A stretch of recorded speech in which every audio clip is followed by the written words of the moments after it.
Good morning, guys. What's going on? JJR says alerts, please. I'm stuck in conference calls. No time to prep. JJR, let me tell you, buddy. Today's gonna be really easy. There's only one button you need to hit today.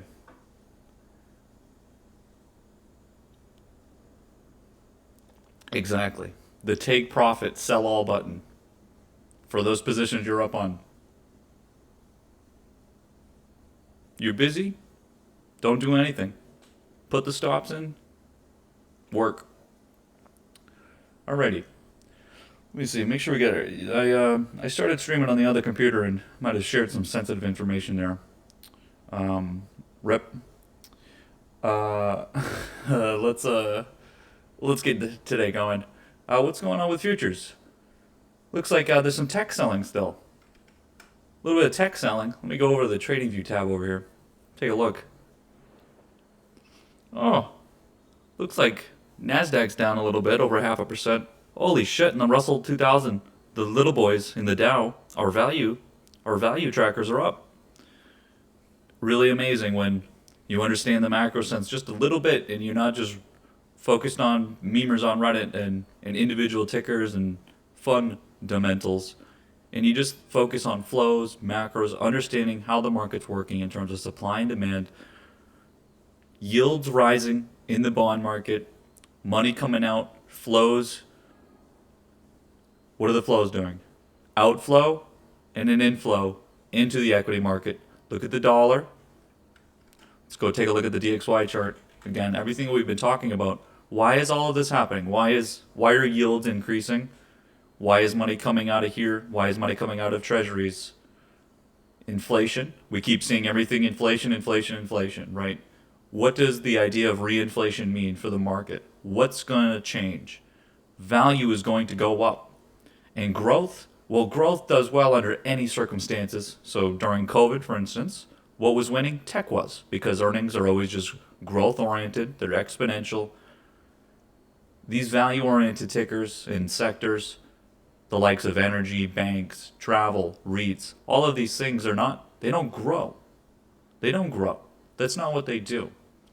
And so, even though that's a fundamental idea, it's a macro and flow-based idea in which, if you're not a part of it and you're not paying attention, it'd be very easy to be just trying to trade. Even if you had the rules that we trade with here, it'd be very easy to get caught off guard trying to buy tech.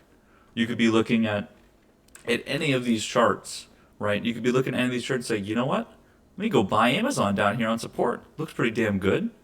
I know I got a trend line, I got a support. Let me go buy Amazon down here.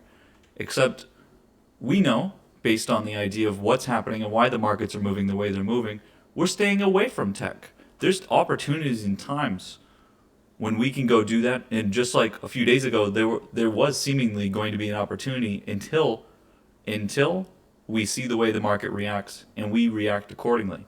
We don't get to tell a story and make up our own ideas to facilitate our own trades that they could be just bad and we try to get some sort of excuse for it. No, we see exactly what's happening and we continue with what's working, which is to trade on the value idea. I know for some of you, you're now just finally like, Jesus Christ, this guy has said the V word for the last 7 months or so now, and all of those charts continue to go up. Even the ones I find silly, where I know the cruises are not going, and it's just ridiculous, and all of my tech stocks are down while all of these charts are up. You know, I look at the energy, and energy just keeps trending up, and he keeps telling me. Banks just keep trending up, and he keeps telling me. And that's because all you had to do was just look at the market and see how everyone else is trading it right now. What's going on? Reinflation. The expectation of inflation is going to cause value to increase. You're going to have flows, rotations from those mega caps of tech into these ideas because there is value to be had here. Do you want to put your money in a place that is not going to be growing in this moment, have value in this moment? Yeah, might have growth potential in a year from now. Or do you want to make money now? Do you want to make money in a year, or do you want to make money today? It's a very easy question for a lot of you. Hyperbolic discounting. Hyperbolic discounting is a very important concept beyond just opportunity cost, where if I offered you $100 today, Or if you just held it for a week, I'd give you $200. A lot of you would take the $100 today instead of the $200 because of the waiting that 1 week is not something you want to do. That's the idea of hyperbolic discounting. A lot of you do this where you're like, you know what, okay, I can't push this further, I'm going to take it today. When really the best decision was just to push it a little further. But that also could be an opportunity cost, and you want to sometimes have that signal in the back of your head to be mindful of that, because there's times when you're just in shit, you're in a shit area. Take a look at the difference between these charts. Again, it was very easy to see, and all you needed to know was based on the macros, right? So again, very in the JGR memes with Twitter is now value, no tech, not growth. Again, there are exceptions to this rule, and we've even gone as far as to say that semiconductors can be a part of the value idea. Again, things that are tied towards the economy. That's what we think of as value. Things tied to the economy, absolutely. Things tied into supply chains are value oriented in terms of reinflation. If there's reinflation, we're going to reinvigorate the economy, then absolutely those places in which are tied to an economic idea of inflation, appreciation will increase, right? And again, some of these, it's very important to not get, I've always talked about it, not get stuck in the value and growth idea. There's actually so many different layers of that, and this is where sector convergence is so important, where we can see entire sectors converge on each other. Most recently now, the aerospace and defense, right? Again, this whole move here, catching this move, it was very straightforward. It was just a matter of time, right? It was a matter of timing. We didn't know the exact timing, and so all of our charts like GE, right, taking the break, SPR, taking the break, RTX, taking the break, right? All of these things. I posted this chart back on February 3rd. And yeah, I've seen some people take this chart and then turn it into their own on other forms of social media, and then acted like it was just this chart. And you can always tell the phonies from the people that actually know what's going on, because this is not just one individual ticker. There is no such thing as just one of these tickers making a move. These are all based on their sector in the idea of a sector convergence with flows. There is no, oh yes, just RTX, I got it, see everybody? And they're getting social media points and then didn't even make money on it. The point here is that this move here is tied into everything else what we've seen. How long were we talking about SPR over here, right? We were trading this before and we understood this before. GE leading into here. And then we went as far as to go into, we were so sure about this move, we went as far as to go into the 3x leverage. You know what the difference is here on a 10% move on a 3x compared to just the natural one? It's a big difference. It's 3 times the amount. You made 100%, now 3x it, right? It's a big difference here. But it's important to understand that this is not just one. Was it just American Airlines that went?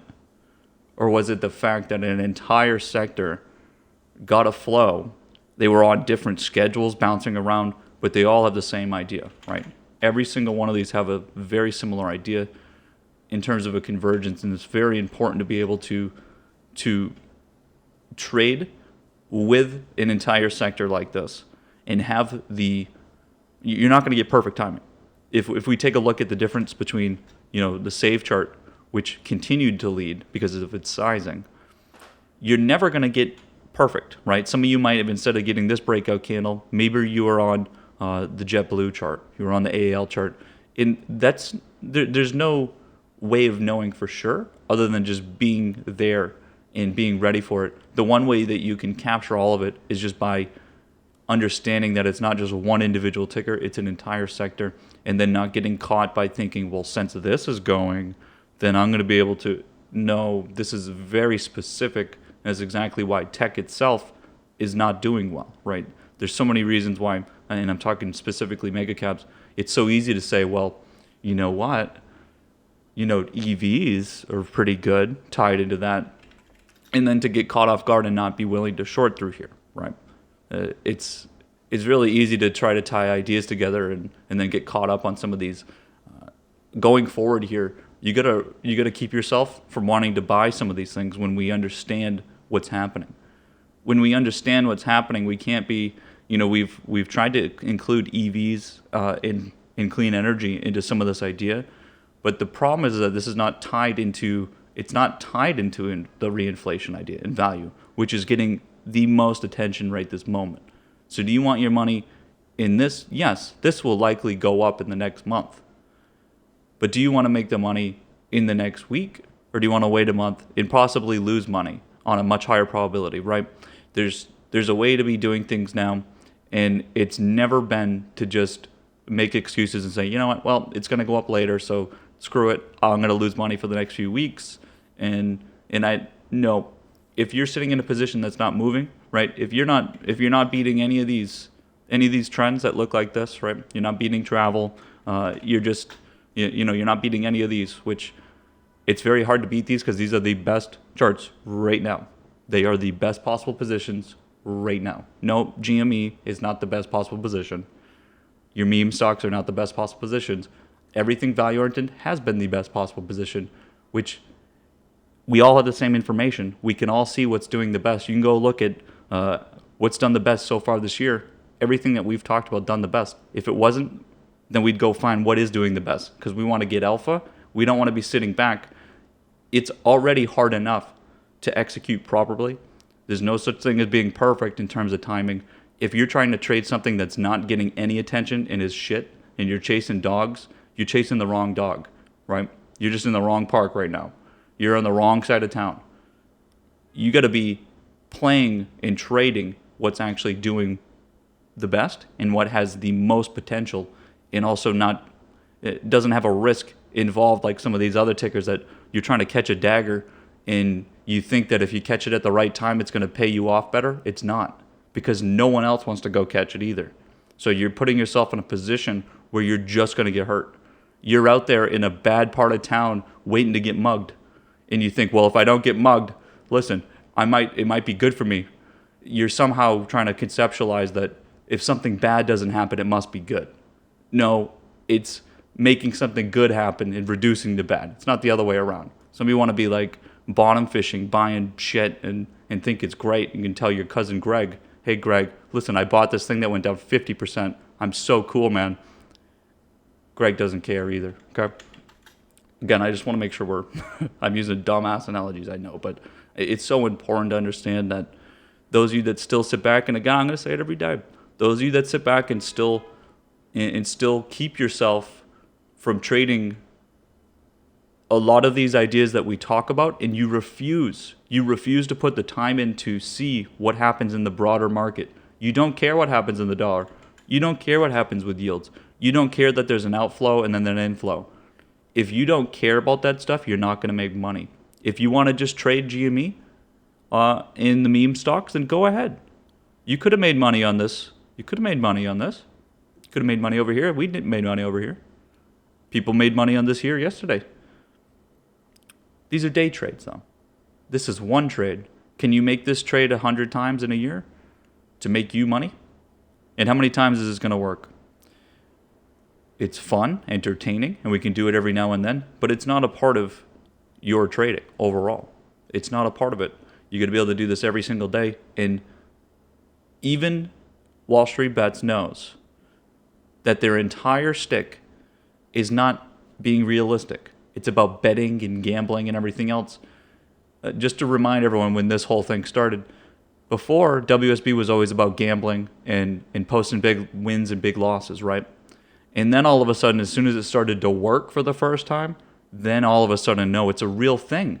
Why are you trying to take away our professional and real understanding? You just don't get it. And they want to act like this is now realistic and sustainable. And no, we've always been doing this. No. This is still just as it was before, right? Yes, you can move price.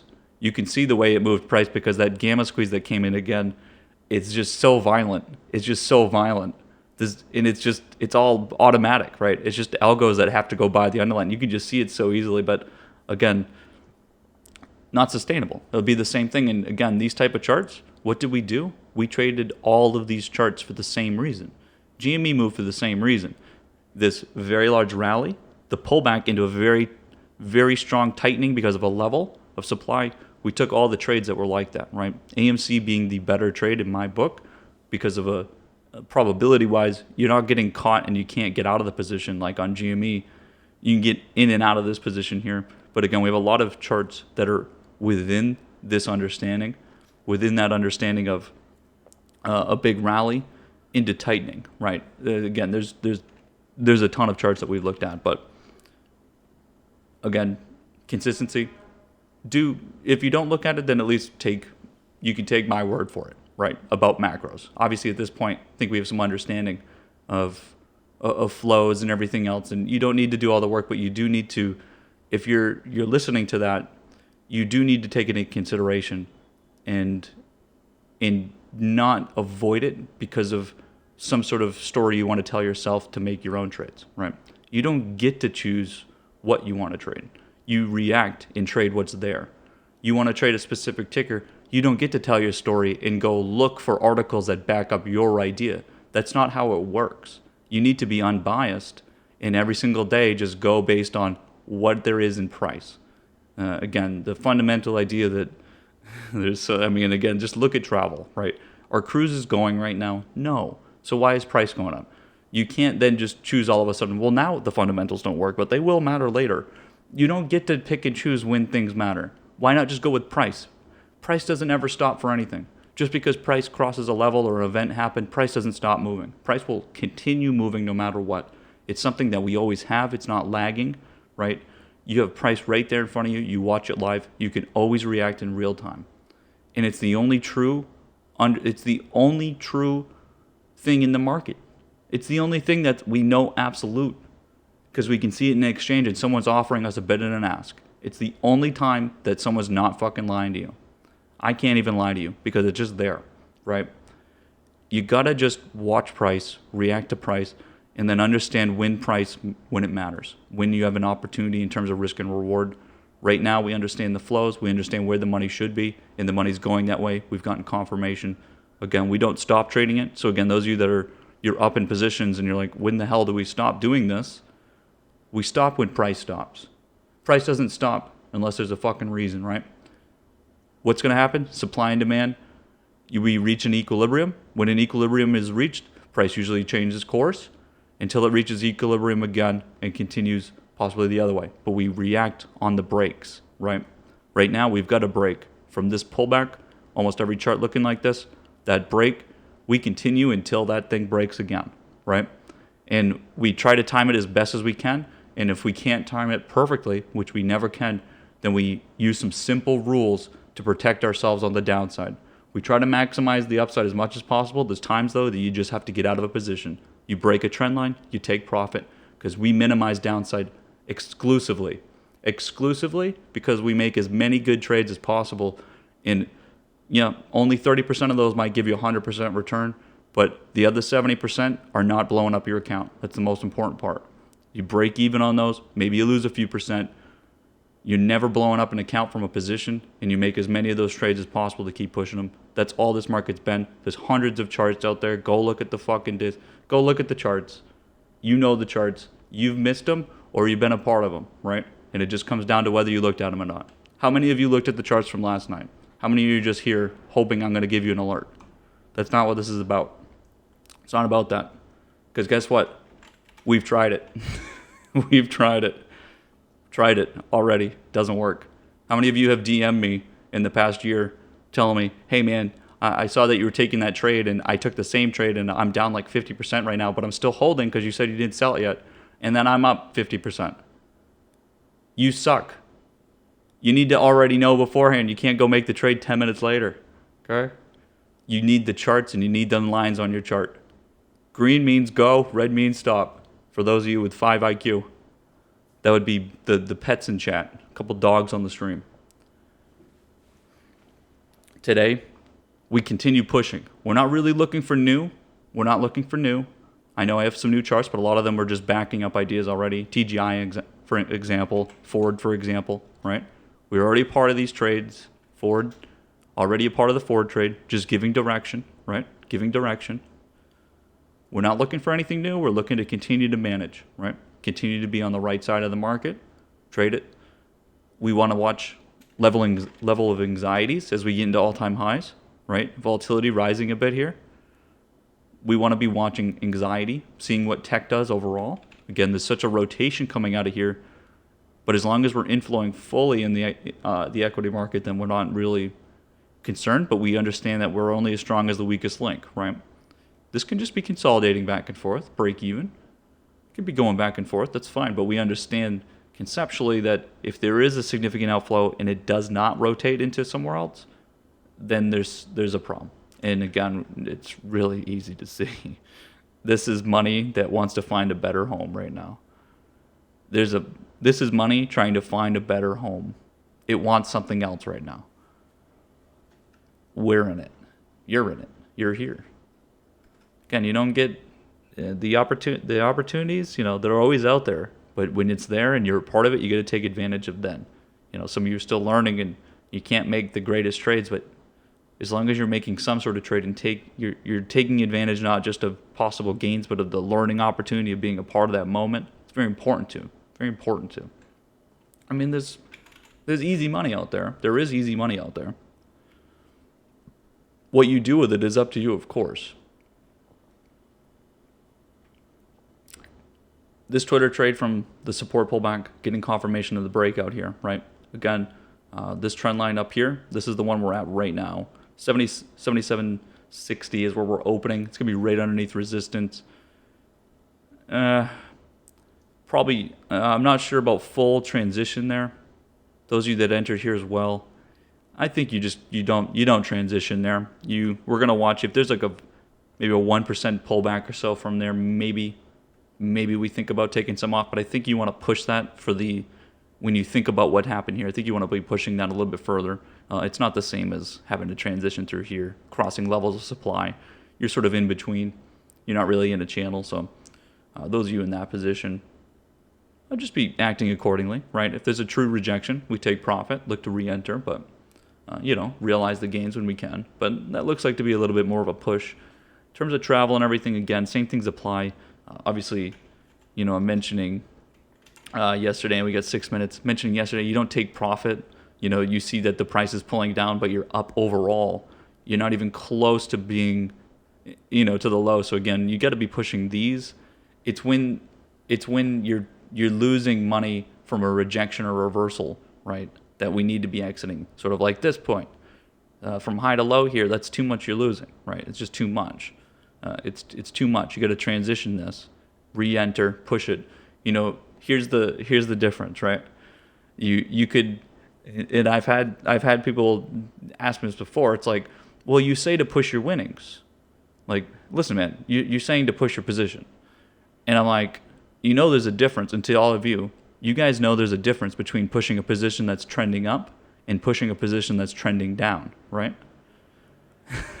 Pushing a position that's trending up is a lot different than the scenario. Where is my path to? When it's pushing down. Why? Because during this moment, overall, you're still making money towards the upside. In this one, you're just losing money every day. I know it's extremely basic, but for some of you still have the problem where you don't know if you should be pushing a position or not. This one's going up.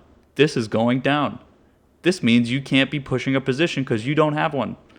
Your position is not becoming, it's not really worth anything. And that's where we understand that, okay, using 2 daily candles or a reversal from a trend line, all you need to do is see the direction of price. If it's got velocity and it's moving one way or the other, it's a yes or no decision.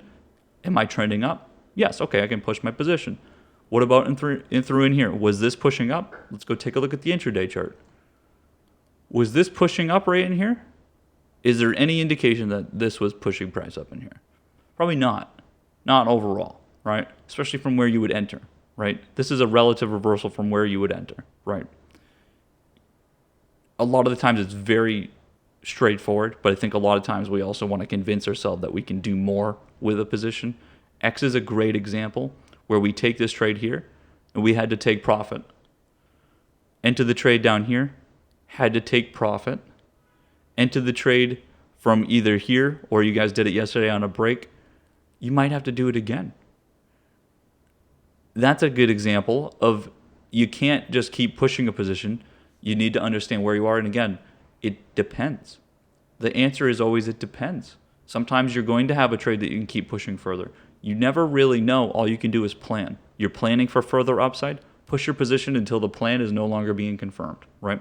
For those of you in big positions right now, the same thing is applying, right? There's nothing you can do to change which way the price is going to go because you're already in position, right? You're just pushing a position. What about Viacom, right? Let's say you entered over here. Is there any point in here where you should be taking profit? I know it's easy in hindsight, but the same thing can be said in while you're watching it intraday, while you're in this position. Is there any point in here where you should be taking profit? You could be like, well, look at, I lost points in here. This is where having a trend line on your chart is very helpful. A trend line is support, right? If you guys are willing to hold on a horizontal support as you see price pull into it, you got to be willing to hold on a trend, right? This never broke a trend. Didn't even get close. Not even close. Don't get caught trying to trade everything that you liked before. Tesla, these things. Trade what's working now. Okay? I know a lot of you want to go buy this, and maybe you bought it down here, and sometimes we get convinced because you buy on something like this, and then you think you made a good trade. You think you made a good trade because you bought this, and now you're up 100%. You didn't make a good trade. You don't get to tell yourself that just because you made money here. That's where you start making dumb decisions because you made money, like everyone that played GameStop and Wall Street Bets. You have to understand what it is you're doing. You can make money on it, but you need to understand the level of which you're making a trade. It's like trading for earnings only, right? And thinking, well, since if the earnings are good, then my position is going to go up. Then is never true. It's a fucking coin flip, and everyone knows it. There's a reason why the IVs rise into the event and then drop after. There is no such thing as, again, it just keep things basic and simple. Don't overcomplicate things. It looks to be a good day. Again, we're not going to be we're not trying to change the rules of the game or change the game. So we're just going to be pushing positions. I'm not going to be calling out a bunch of shit today or something like that. Just looking to continue to push. We're looking for direction. When are we taking profit? Took profit, realized some gains yesterday, right? How much further? All-time highs are on the menu. We want to see the level of which everyone else believes that, which would be, are we pushing it into it today? Right? Let's keep it on this chart. We're trading on the trend line. It could just melt up today. It was a big day yesterday. What's the historical context on a day like today? You returned about halfway in the candle. What's going to happen here? Well, you've got a trend line support, so it may not actually be able to come back into the historical context of, okay, well, you're up 2.5%, come back down in here. It's got a trend line support in here on a lot of charts. Maybe you don't. Maybe you hold it. That would make the market exceedingly bullish, which we already think it is, right? But again, like I said yesterday, you're going to take profits today. If you knew you wouldn't be able to hold through a take profit today with rules based that the take profit wasn't a full reversal, that you should push it into the next day. If you can't hold through that, then you should have took profit yesterday. And I talked about that 15 minutes before close yesterday. Because you're going to get those, right? You're going to get those. And those of you, no one's mentioned SeaWorld yet, but Free Willy. Can we get a Free Willy meme in the chat? Where are my SeaWorld? Where are my Free Willies? How many of you are actually in this trade? Or just are still like, dude, that's stupid, because fundamentally, who's going to SeaWorld? You're the people that say bro every 5 words, right? Let me tell you a little story, because we have so much time, about a man in a park in Free Willy. Some of you guys are doubters.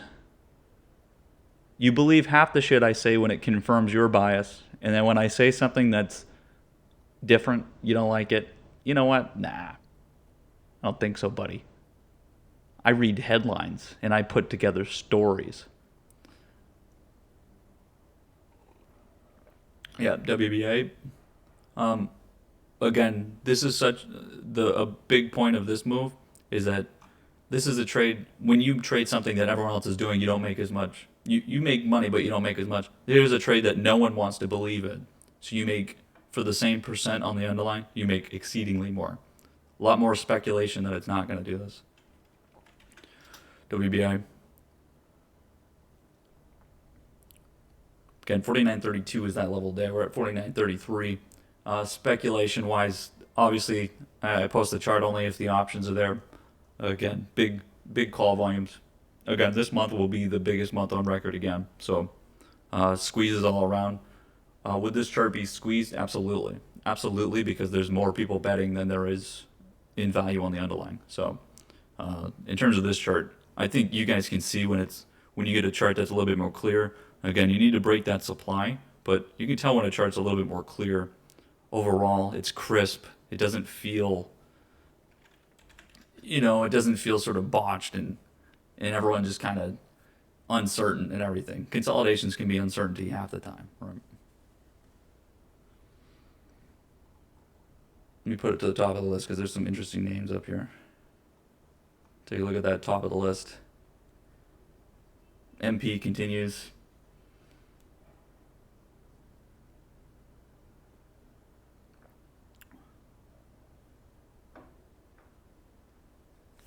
Again, that trade, it's a tough trade. It is a tough trade, but again, it's just following. It's reached the upper bound of my target now, but it's trading on this trend line, right? Once it continued the trend, it's doing exactly what it's expected to, and you had to remove. See, it's so hard for everyone to remove what happens in the overall market and how that supply. It's a supply dump. It's just a big fucking dump of supply on a chart, right? That's all this candle is on all these charts. It's just the market's taking a dump on the chart. You have to be willing to, at the least, remove the candle from understanding, and at the best, buy on the opportunity, right? That's at the best if there's a support there. So keep those ideas in mind. See what DraftKings does today. I made that video last night. It's fucking probably gotta remake it. My eyes were falling out of my head trying to make that video, so I think I missed half the shit I was supposed to talk about. So, but I did go over DraftKings as the example of buying here with a conditional order and setting up the order. So, on my actual account, I've got about 10 different trades set up for this, and it's just there, and I can unpause it, submit it. That's what I did in the video. And again, conditional orders are a good way of facilitating that. So you can submit them all, but only if the conditions met that it's above a level that it gets sent to the exchange. This kind of thing is important again, and I don't think I needed to go over, just show you how to do it and specify. You could build it out however you want, right? This looks pretty good. It's going to be interesting when you think about the SPY, the S&P, because of its ties to tech.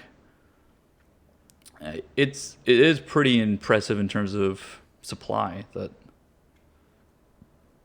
It's basically it's fucking deep in water. This is like trying to run in the water, like up to like thigh high, waist high water. It's actually not having much of a problem.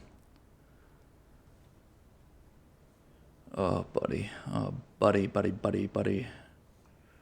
Feels good. It does feel good on a lot of these charts. I will not lie.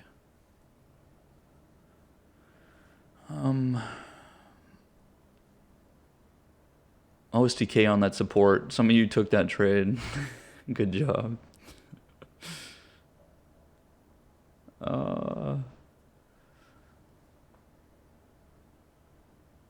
The Aqua chart, interesting chart. Very, very crisp and sharp as well. Sharp as in you gotta have it right, or else you're gonna be fucking brutally wrong. Tallow continuing. Again, bios and everything else. Big part of our understanding. SKT is a good example, again, of these charts that rallied, pulled back, tightened through a level, and went, right? We talked about this chart right over in here. This is an important understanding, and again, this is reads. So this is not only understanding a chart pattern, but a convergence on a sector, right?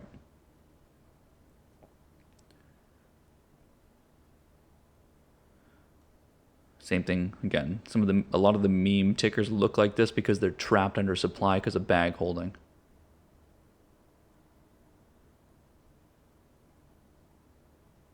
Sorry guys, I'm just kind of,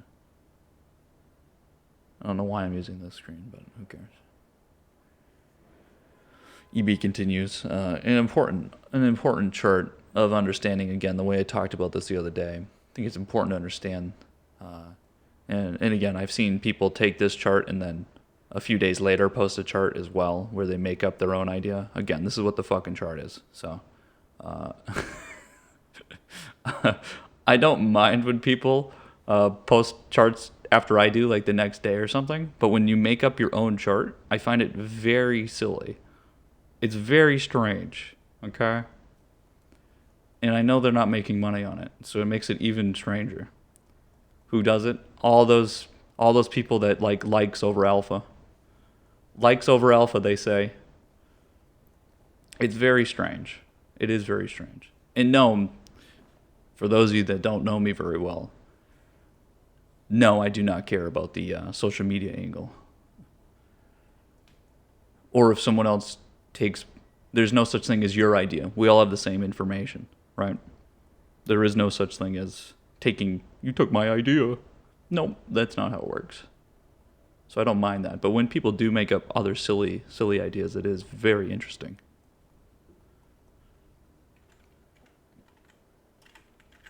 You guys know what I'm talking about. You know what I'm talking about. Don't want to hurt feelings out there. OSDK does look very interesting. Those of you that took on that support buy. DPW.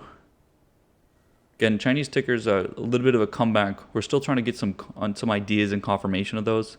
Again, they're tied into tech, SFIX, again, retail stores. Again, HSI is a big part of our understanding of coming into the day. This move, it's again, tech is tech right now, right? It's not value. This is not tied into reinflation. But again, the Hang Seng has been doing very well, and a lot of our tickers are tied into here. Though somebody asked, I think earlier, like, is Billy on another exchange? Yeah, these are all fucking Chinese companies. They trade on their exchange. Again, we look at the Hang Seng every day. You gotta understand these things again, because those of you that want to trade some of these tickers, you can go look at it at the other exchange. It's gonna trade like it did on the other exchange. You want to go trade BABA? Go look at it on the fucking Hang Seng. I think it's 99818 is the fucking ticker name. Go trade it on the. Go look at the exchange before you go trade it. You can see how it traded the day before. The same day, but on the Asian exchange, right? You gotta do that if you're gonna get there. And again, not understanding that, then you have no idea what you're buying. Those of you that want to trade Chinese tickets and maybe made money, you're trading something that you don't know what you're even buying, right? And I'm not shitting on anybody, but it's important to realize that there's usually more than what you understand out there, and you got to go figure that shit out, because there is no excuse for buying something and then being like, oh shit, it's on another exchange. I didn't even know that. And then you see and then you wonder why you lost money or why you made money when it's just copying the other chart, right?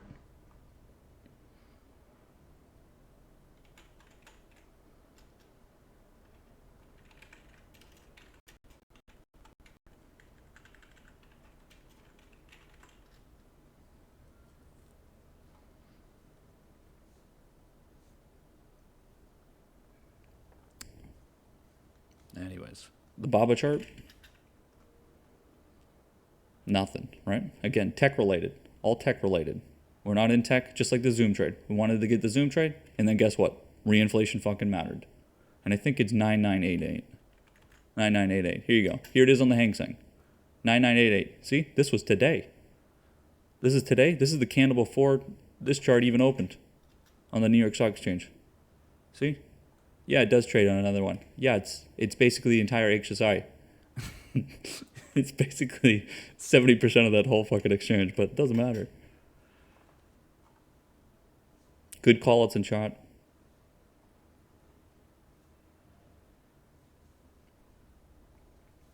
Let me go through some of these because, again, I don't really have any trades to make, so don't care. Open, of course, we talked about coming through here yesterday. This is, again, same thing applies through here. Same thing applies Let's say you took the trade and it didn't work out, you take the trade again. You don't get to tell yourself, well, it didn't work the first time, won't work this time.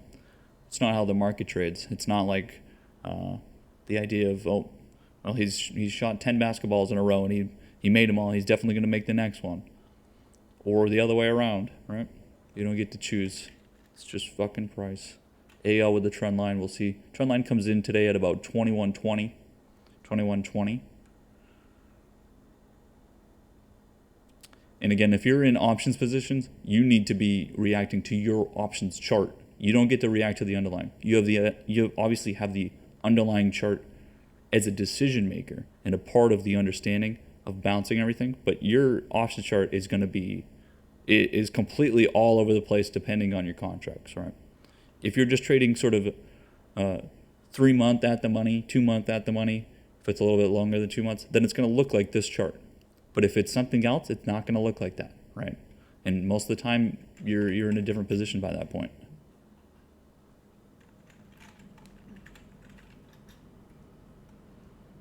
And Chewy waiting for that trend line.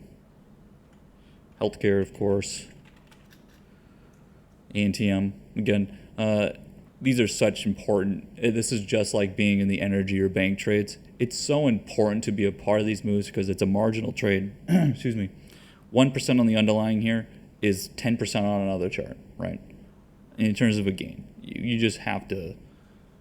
And these are long-term trades. Again, these healthcare plays are big. This is a big play for this year. And if you're not going to be a part of it, by the end of the year when we talk about this year, again, you got to set it up now. Otherwise, you're just going to be too far behind, right? There'll be a different play to make later, sure, but there's a reason why I talk about these things, and you got to be ready, right?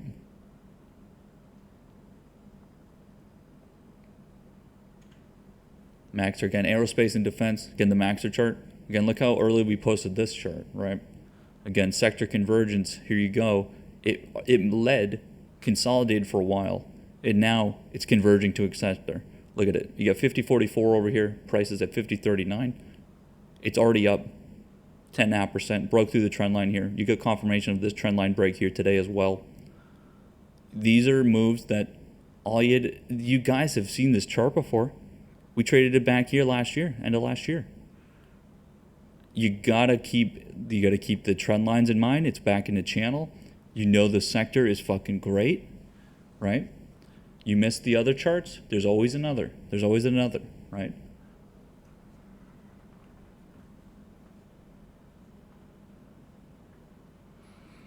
LB again, retail stores posted the Haynes chart last night as well. But again, retail stores we've been so hot on. They're fucking straightforward. There is no wow, I wish I saw that one. And these are a little too clear. I mean, these ones are a little too clear, the breakouts. So sometimes you're just going to have too many people getting a part of it, but that's good for if you capture it, because you capture it and then look at, we were a little early. Not really, but we were earlier than the momentum that just came in, right? So everyone else now wants to buy. They're not going to be making good percents. That's why you had to be in the cap. You had to be in the position, right? Well, there you go. All right. Again, how many times did I say retail stores? And then how many times did I say retail stores and then the chart didn't move, so you said, nah, you know what? I'm not going to trade that. And then it takes only a few days and then it goes up. Because it's not fucking day trading, right? It's swing trading. You gotta capture a move over multiple days, not just a few hours. Some of you see the GME move that it went up 200% in like fucking 90 minutes, and you're like, well, that's how it should be, and I'm not trading anything unless it's gonna go all at once. I'm fucking old. No, you gotta be patient. You gotta be willing for things to develop. When they do, ooh baby.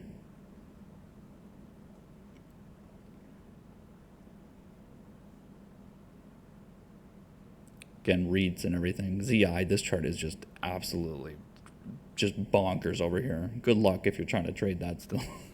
I mean, it is a good trade, but it's just the fucking spread over there is just crazy.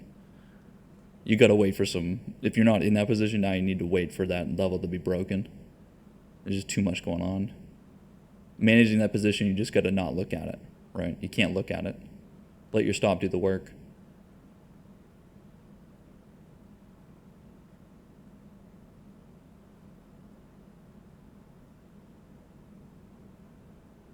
Okay, let's bring it over to the average. We're gonna make a call real quick, guys. Looks very good, though. Everything looking very good.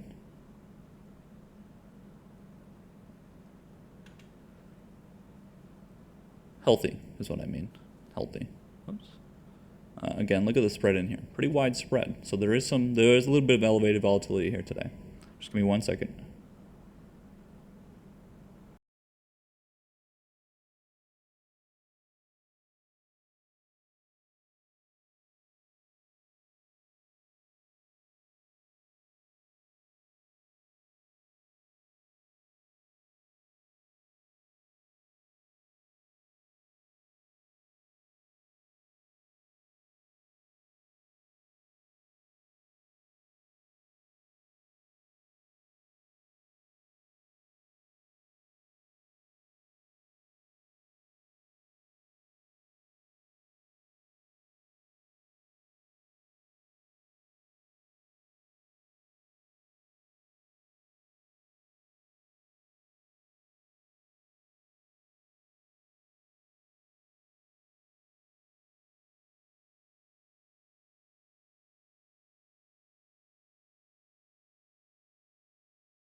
Right, all right.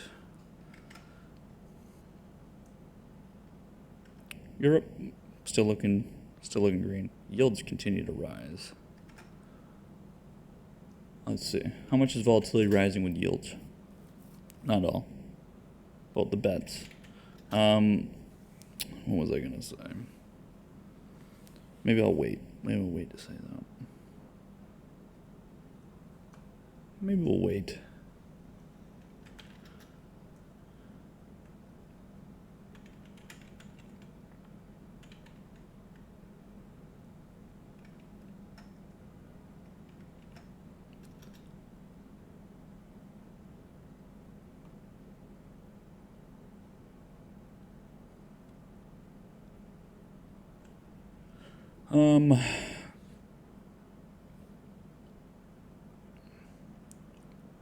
Very good. Very good. For today, I mean, trading on the trend line already signifies probably continued trend trading. If you didn't take profit from the open for this move here, then it's very unlikely for you to do it later, unless you get the lunch pullback where it actually removes the demand. In really at this point, removing the supply of buyers in here, right at the trend line. Very hard for that. So what I would imagine is you're going to have price come up to here. It's either going to break the trend line or trend on it, and then pull back during lunch into the next trend line here. So I think these are pretty straightforward. Again, we know how this market trades. Pull into the trend line. You trade on it into lunch. Maybe you pull back into the trend line during lunch. Go back, test it.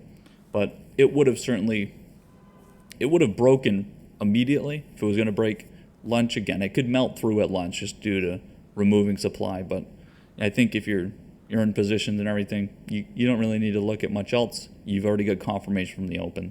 And again, people are going to fucking trade from the open. If not, then there's really not much else to it. And we look at, even looking at tech still down underneath the trend line. Possible for tech to sell, and it causes an overall move, right? This could react poorly to tech selling. Absolutely. So that's the one thing that we're watching, really, or that I'm watching, because the only thing that really changes trajectory here is that if that loss side, where everything wants to rotate out of, gets sold, and you remove long positions, and that creeps up, could cause a break of a trend because of another, right? Because of another macro reason. Unconnected.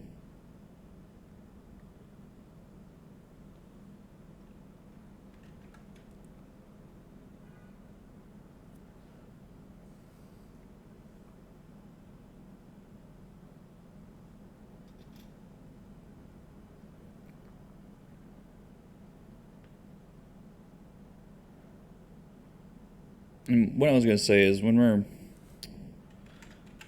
we're looking in terms of the ties of what's going on here, and again, we're getting that move as expected. When we talk about volatility, I think some of you probably saw some of the articles that came out today. Marko Kolinovic from JP Morgan, he's pretty well known guy in terms of the whole quant revolution that happened, and then when volatility became a big thing, I'd say about 5 years ago, really became, volatility became tradable, in terms of derivatives. And so he came out and talked about sort of how, when I talk about this elevated volatility, right, I talk about the norm is down here in the teens, right, and then we have this COVID risk level, this elevated level of volatility because of COVID, and we've held that level, right? You guys have you've heard me talk about this, and I've even gone as far to put some support and resistance on the VIX chart, which isn't really a thing. This isn't a level of buyers or something, right? But these are levels of risk that is understandable to the market. He basically came out and said yesterday, and the articles came out this morning, that you can look at this as a VIX bubble, is basically his quote, VIX bubble. And he's talking about shorting. So he's going short. He's shorting volatility right now, which, by the way, short vol, as I've stated before, short vol has been the strategy since 2008. You just short volatility. That's a part of basically every portfolio.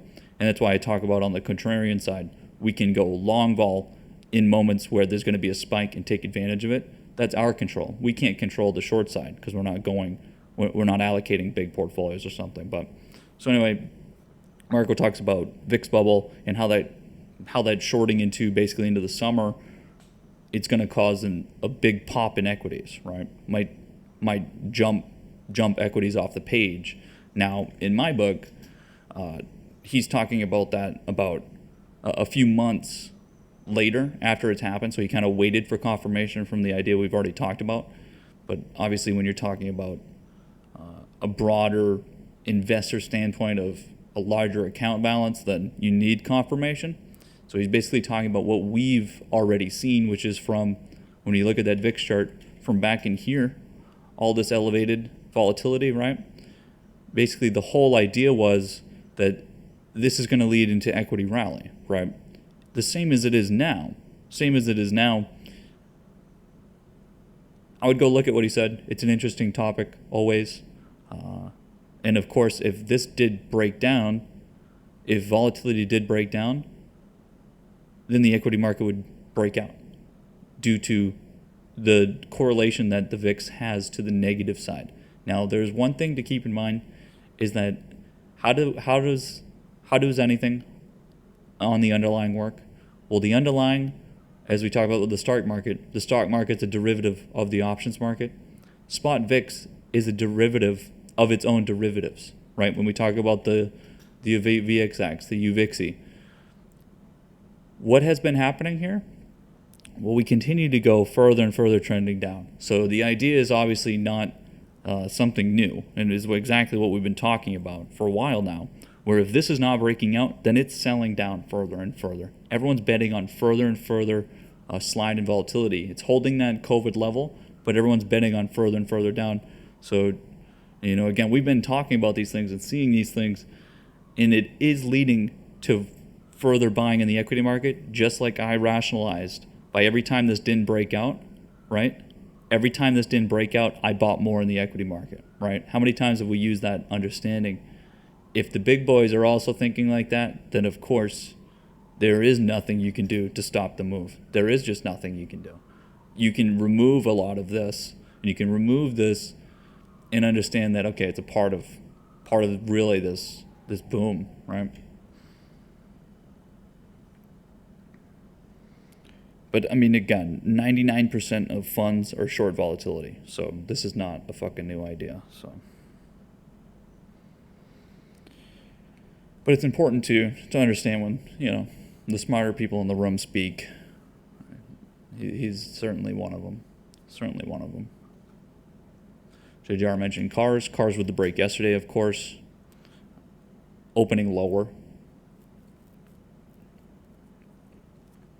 In terms of this move,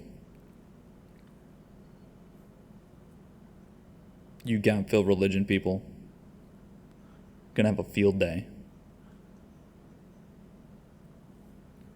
But the best part about, I finally figured out a good comeback to those of you that are like, no, it's gonna fill the gap. Do you know when it's gonna fill the gap? Do you mean today it's gonna fill the gap?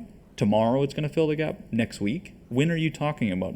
You say it's gonna fill the gap, but how do you time your trade? Oh, you're just fucking saying that it's going to at one point fill the gap? I'll tell you what, I bet at one point this chart's gonna go up.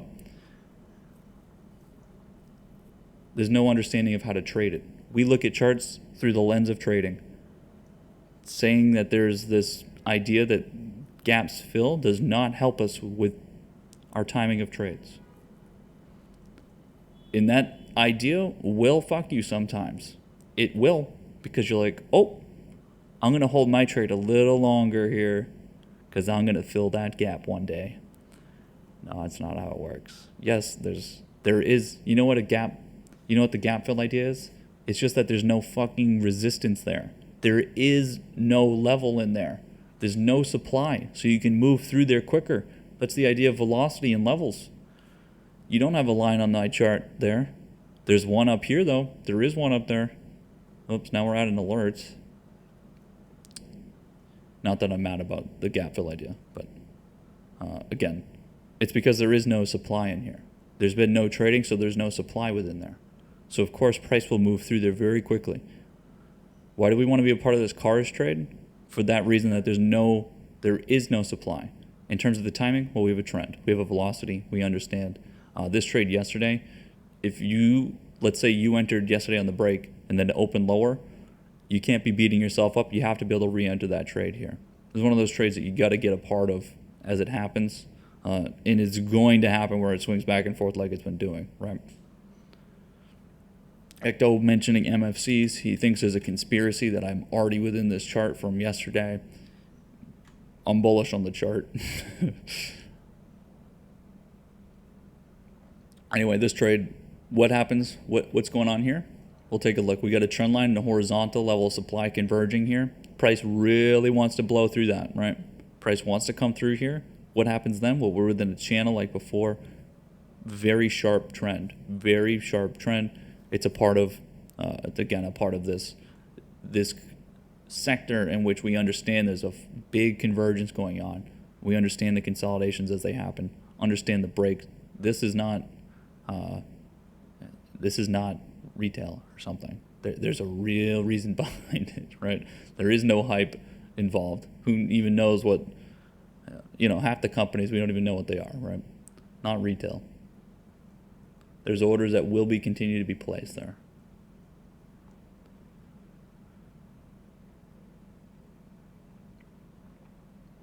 SDC continuing, get that rejection. Fiber and still in the trend.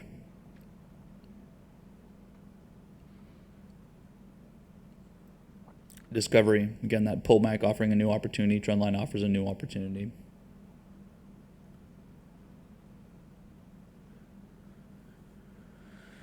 Okay. Again, these charts that look like this, right? Understand that this level of tightening is going to lead to a large move. Now, you don't get to say which way, but if you already have a move one way, then you can give a probability that's the way it's going to go. Twitter did come up in here, right? We'll see what the full brunt of the reaction is up there. .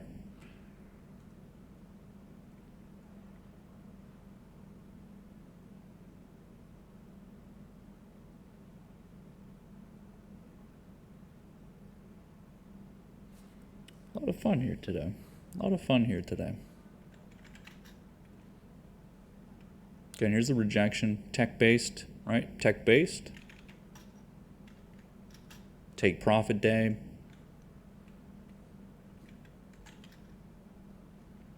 Still holding the trend here. Again, historically, should be returned about halfway through this candle.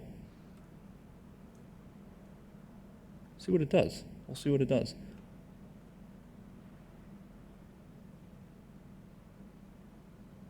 Well, on the loss side, let's see. Opportunities over here.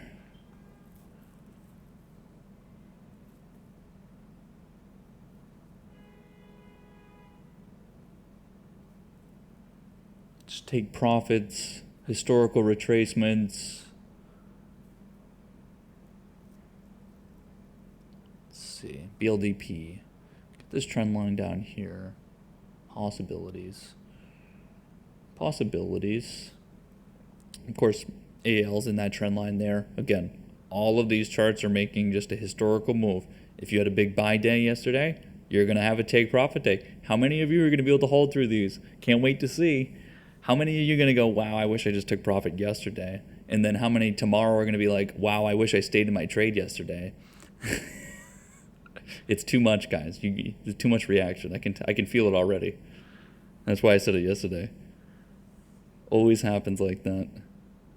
Always.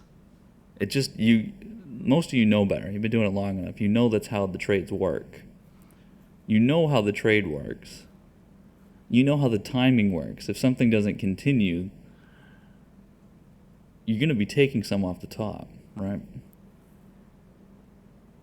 Well, I just kind of wished and hoped. I was hoping it would just keep going.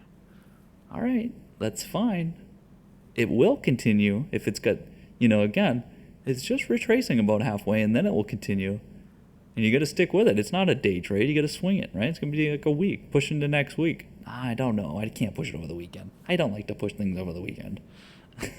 Okay, well, you already knew that before, so you should have took profit the day before. Again, it's okay to trade like that. Until you get to a spot where you feel comfortable with taking trades that are a little bit longer term, right? You're growing as a trader. You're going to start to make trades that are bigger. You can't be day trading a shit ton of money. It just doesn't work. That's why I always laugh that there's the phonies on YouTube that apparently are millionaires that day trade. They're like true day traders. I don't mean like we trade every day. They like scalp. They scalp penny stocks all day. You find me one that's not a phony. You find me one. Because if that's a thing, then I'm going to do it. Why doesn't the street do it? Why do big hedge funds not do that? If it's that, I mean, if you can do it, why wouldn't they do it?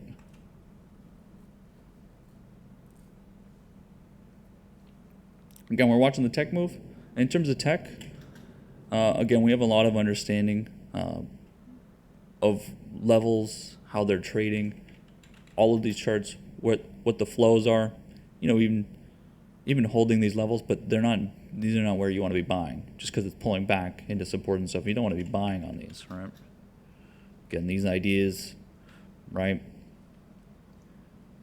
It's, let's take a look at some of these, right? Let's take a look at some of these charts. Think about them.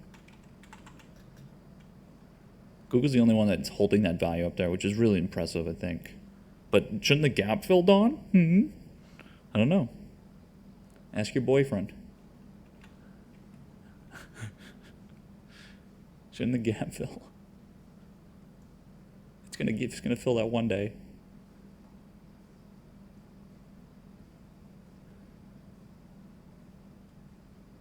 Planet Fitness from yesterday. It's gonna be very interesting to see when you get confirmation on that, if you're able to pull back into that trend line. New opportunity there as well. But again, inside this trend line, price is going to be, if this doesn't break the trend line today, then it's going to be a big move. That's going to be it's going to have quite the longevity in terms of this move, because it's a very solid trend that It wasn't until price consolidated through here with the market that it even broke it. There was a lot of pullbacks, trade up to the top, pulled back. No, it's hard to see a lot of the lines, but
BBBY on that trend line. Day trade opportunities. Again, we take what's on the table. So I know I say we're not those type of traders, but when there's money on the line, we take the trade. It's not our full strategy, just a trade. It's just a trade. If this breaks here, I will pick up calls and I'll be out of them today. We'll be out of them today if it breaks. But I'll take that trade every single time. That's a little bit of risk you can put on. You get risk to allocate, go put a risky trade on. See you later. I'll take my few 100% gain in 30 minutes. It's silly not to.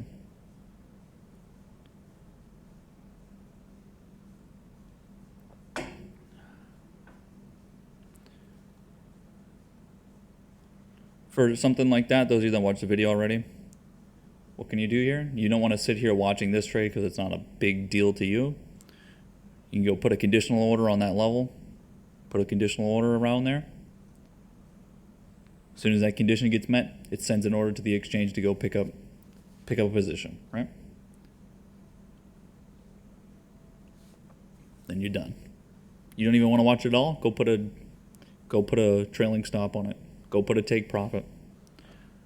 Don't ever look at it again. If it makes you sick, that's a good way to do it. But I highly doubt anyone doesn't have the time to manage their trades. Consider I'm over here fucking dicking around through tickers. You guys have time. No, Don, you don't understand. I'm at work. Okay.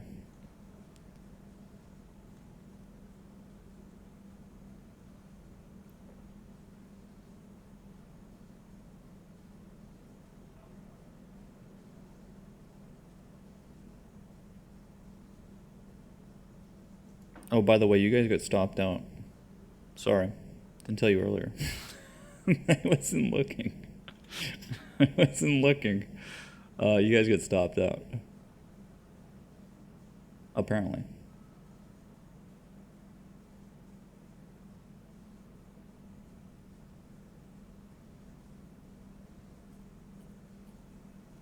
I'm not exactly sure what happened, but what did happen? Does anybody know what happened? Let me put it in the chat for you guys. You guys made money, I think, though.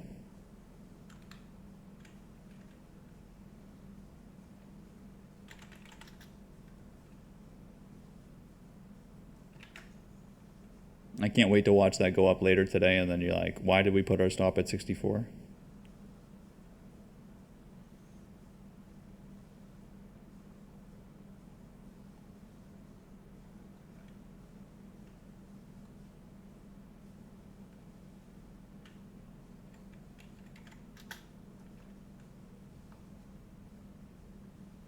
You guys are not break even. You guys are down 1,000.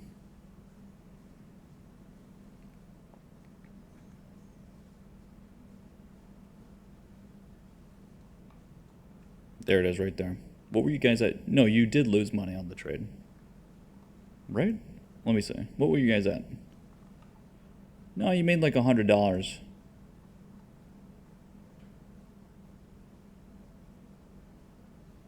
Well, you were at 22.42 when you exited the NCLH. You guys made $20, $23. Good job. You made $23. $23. Good job. Yeah, you guys put the stop in. I mean, it's up to you guys, but if price jumps up today, you guys need to figure out if you're getting back in there or what. You guys don't need to put a stop. You don't need to put a stop. You guys do whatever you want. It's up to you. I only do what you guys say. And I can't interfere with the vote. What's your commission on that? Well, since you guys are down $1,000, you guys are negative so far. So you get nothing. Once you guys get back to positive, then we can maybe put some, we'll figure out what the percents are. You guys don't owe nothing, no. But you guys are going to have to, so think about it, right? You guys make $1,000 and get back to break even. You don't get paid commission. You don't get paid commission for the $1,000 that you're going to make to get back to break even. It's all the money over the break even, right? So it's got to be a positive percentage as a whole, and then you can get commission on it. That's the whole point. You got to be profitable. You guys are not profitable, then my desk isn't making money. I'm not going to pay you.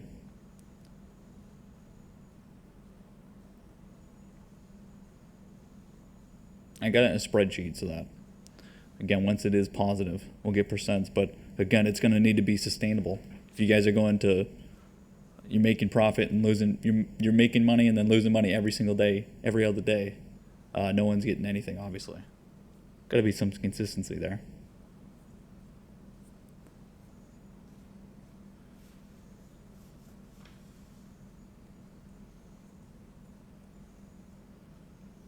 Again, this is just making this is a great move so far for this chart. It's a really great move so far. In terms of if you're trying to get confirmation of the upside, it's about as good as it's going to get. About as good as it's going to get.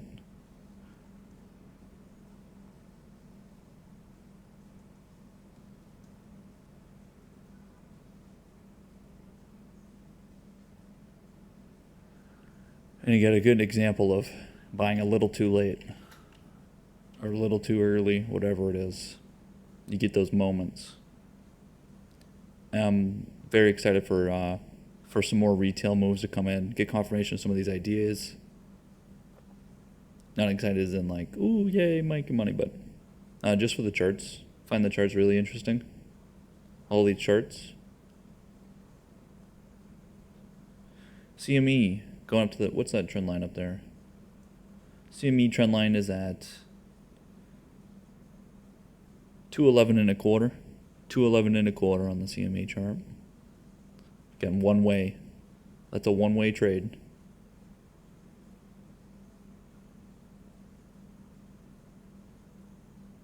RPAI, did they get mentioned? Yeah, JGR mentioned it, that 1118. Again, REITs are one way. One way. That AM trade from yesterday, I know you guys thought it was memeing a little bit. Did put it on the short term. Put it on the short term patterns.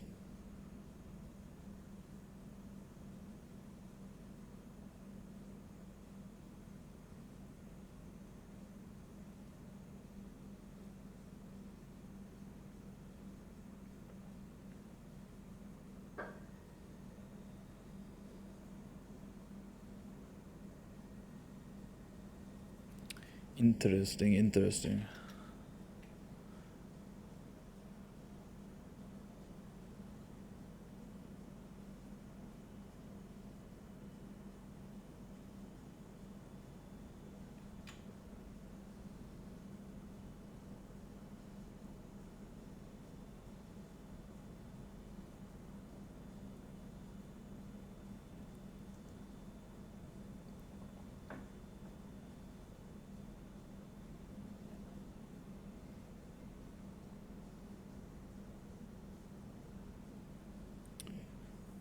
So, again, what we should be thinking about here, those of you that are pushing positions, more than likely you get the same thought as I do, based on what we've seen so far, based on what kind of take profit day today is. Based on what kind of take profit day today is, tomorrow you'd have to imagine a pretty big green Friday, right? Risk over the weekend. So want to be putting risk on over the weekend in the value area. Possible ideas of on some charts that pulled back that might have gotten beat up by the market, but understanding that that was actually the market, not the chart itself.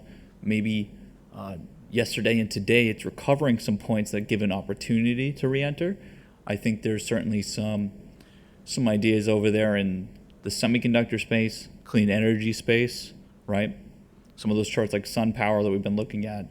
Yeah, it got a little bit beat up from the market, but understanding that, okay, what has changed there? Pot stocks, right? Some of these ideas. I think EVs, we have an idea on that, but it needs to be those charts that are not tied to tech, or at least the sort of the NASDAQ and some of those overall things like Tesla is so tied into that, whereas Ford's not, right? Ford we can look at as value in the same sense of what we've been talking about, right? Yeah, it's not true value. It's got a growth idea, but again, in terms of where the money should be, we're not going to be looking for mega caps or anything, even if there is a bit of an opportunity there, because again, it sort of goes against the idea. So from today into tomorrow, really want to be ready for tomorrow from open.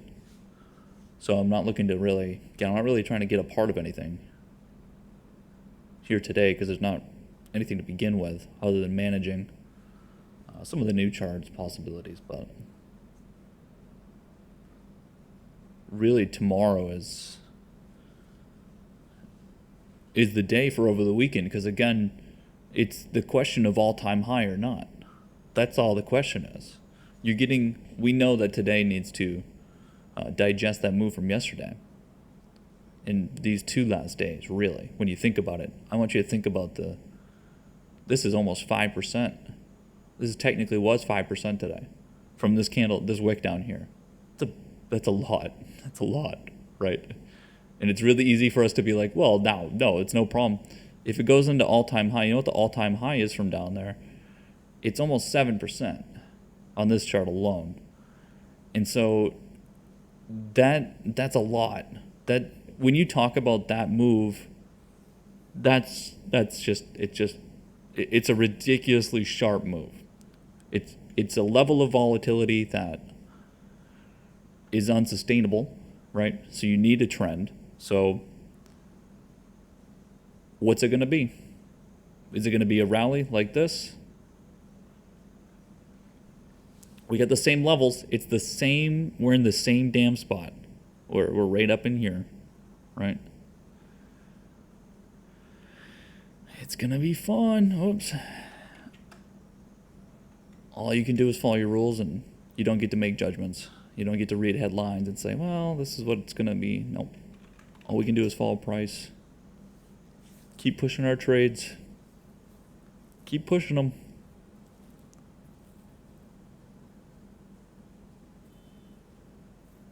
Again, realizing gains where we can, of course.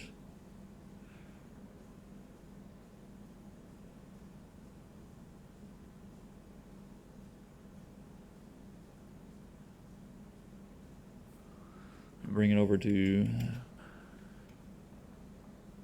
okay, bit of a bearish candle so far there.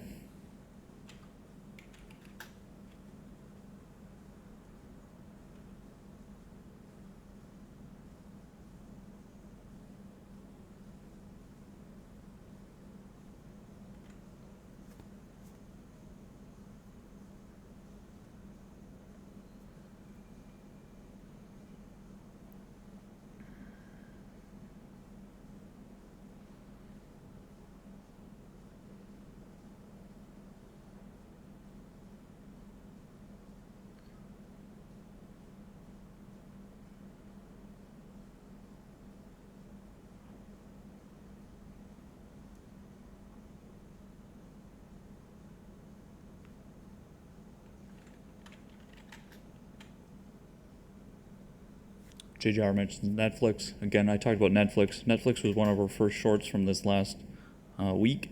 And then we talked about this move here. If it breaks this trend line, then we're back to the bullish case, right? You're breaking through levels. So we talked about that yesterday, that if we broke this trend line, the idea through here, same as usual. Just because, again, if you shorted from here, you can't then just go buy down here. You can't do that, right? You're breaking too many rules.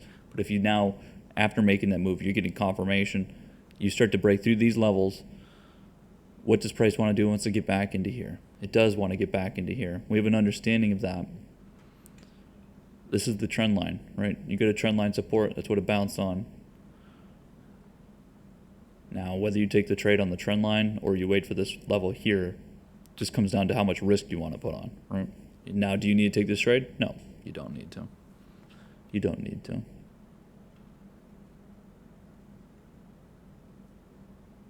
But in terms of rules, you got nothing else to do. You take the trades that you see, right? Take the trades that you see. Just make a trade. Make a trade.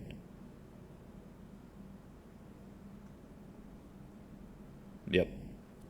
Really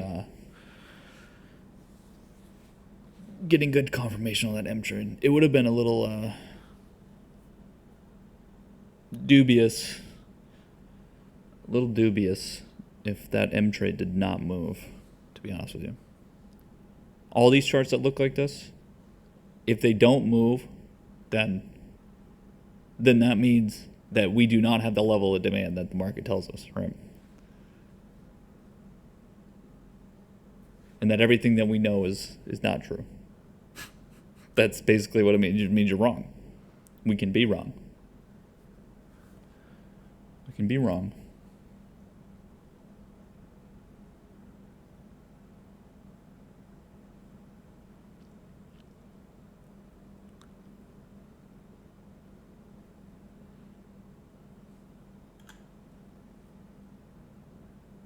Retail stores, we haven't been wrong on. Haven't been wrong.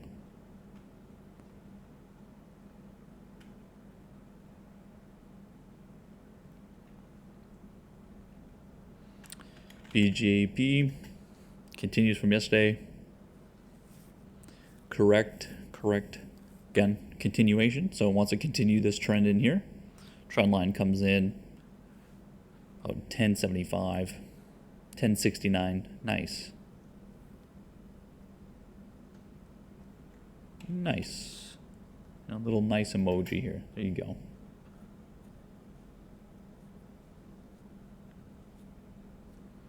Every time there's a 69, just use the Dawn nice emoji.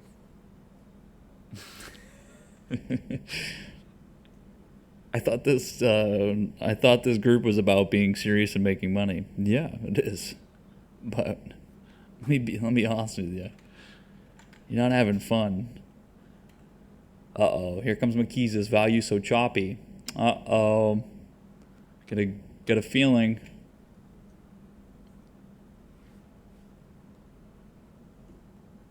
Value so choppy.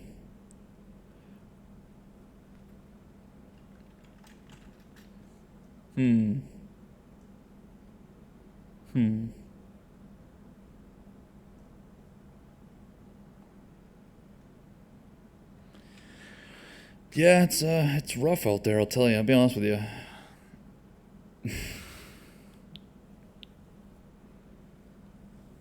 Oh, God. I can't. I'm not going to meme too much today.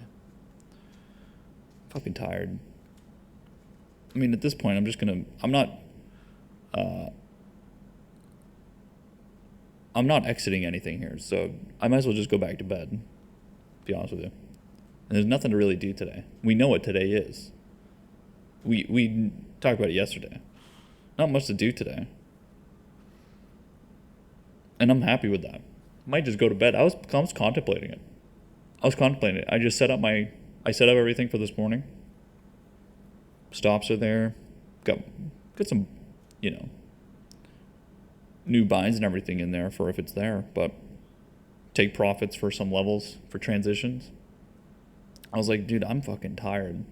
Doing that shit last night, I was like, God, I'm fucking tired.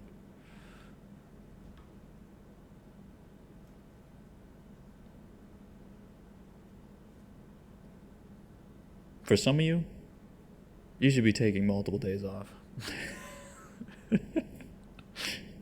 Some days you just gotta go to bed all day.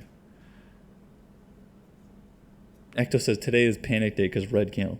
If today's a panic day, holy moly, right? I wonder if Twitter is like, see, yesterday was Pamp, today's crash. Told you. If it's not green every day, then something's wrong, obviously. Imagine. And then imagine not, there's so many trades to be a part of. And again, so many of us are, oh God, it's so silly. It does frustrate me a little bit. It does frustrate me a little bit when I think about some of these trades. And then some of the people are like, no, see, now you're down today, see? Be like, my buddy, listen. Listen, my buddy. Like, let me be honest with you, right? Let me just be honest with you. Let me just look through some charts here. Yeah, this is a pullback right here. Can't wait to see what happens after that. Let me take a look at some of these charts here. Oof. Hurts to look at. Oh, man. Oh, God. Oh, Jesus. Oof.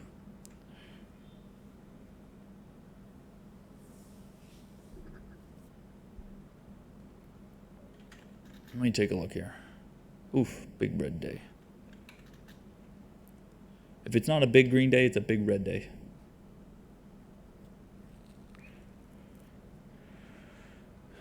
Again, we think about where price is going to be in a week, in a few days to swing it, make a trade. If you judge yourself based on every single fucking day, then you're just a judgmental, shitty person.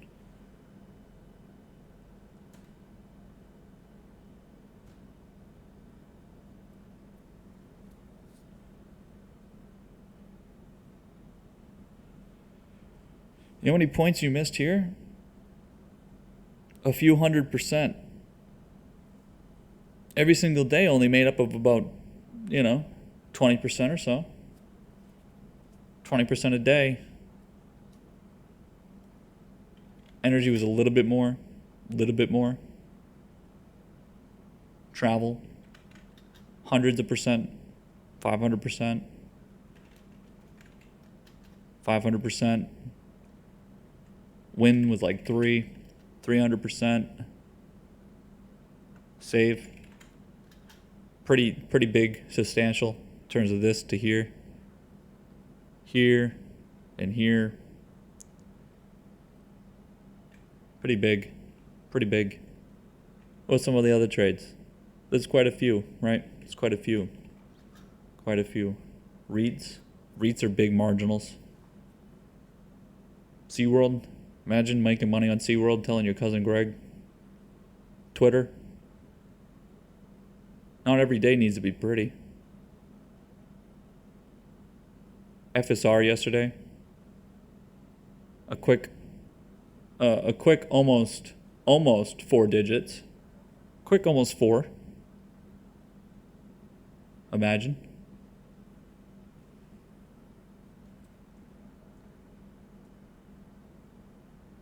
Bing.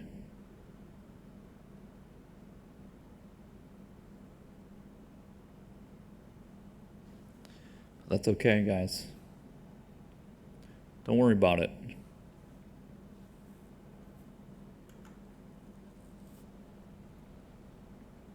Really just wish there was some trades I could make.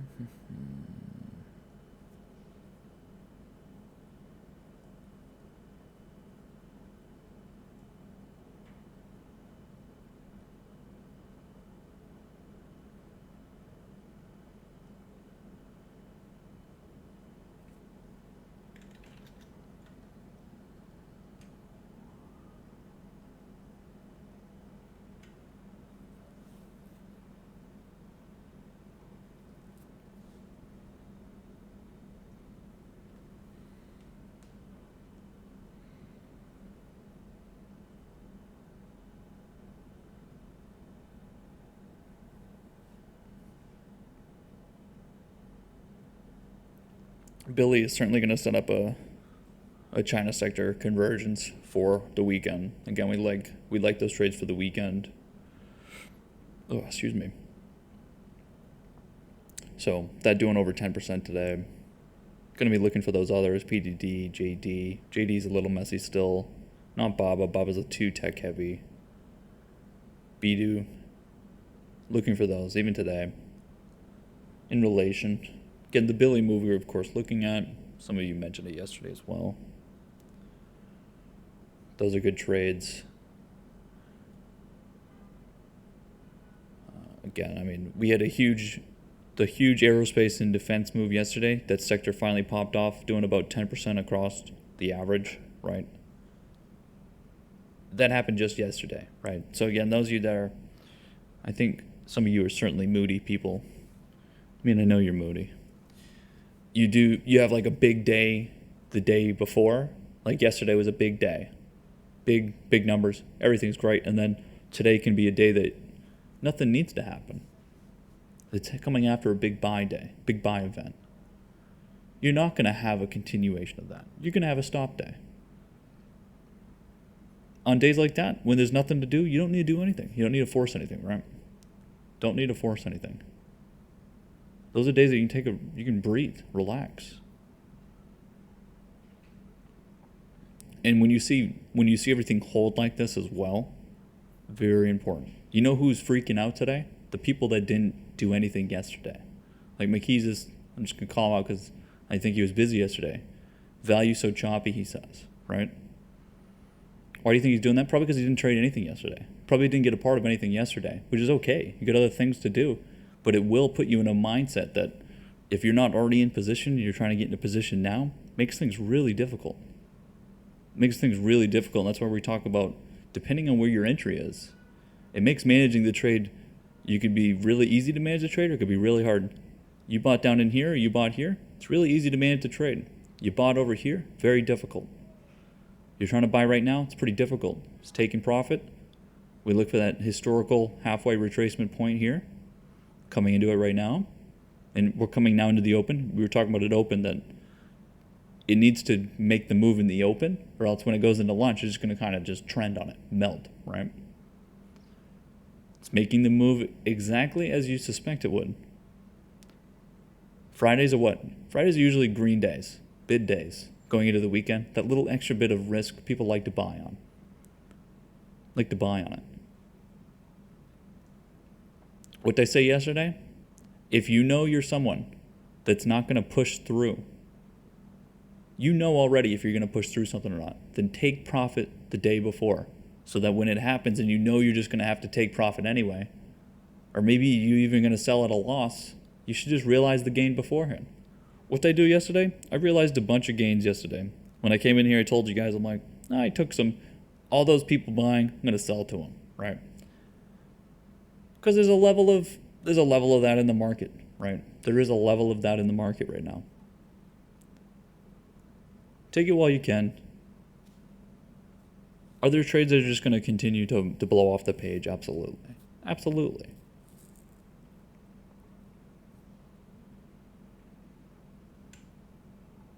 LX coming back into favor, that $12 level. But again, tech is a big part of this. Now, could different things happen here than what we see so far? Absolutely. But it's very unlikely that you get a re-rotation, right? You don't sell one thing for something else and then go back on it. It's very difficult to do that. It's a level of trading that it just means you don't know what you're doing, right? So in terms of some of that happening, very unlikely, very unlikely. But I know some of you are going to do it. I know I'm going to get messages tonight or today. I know it's going to happen.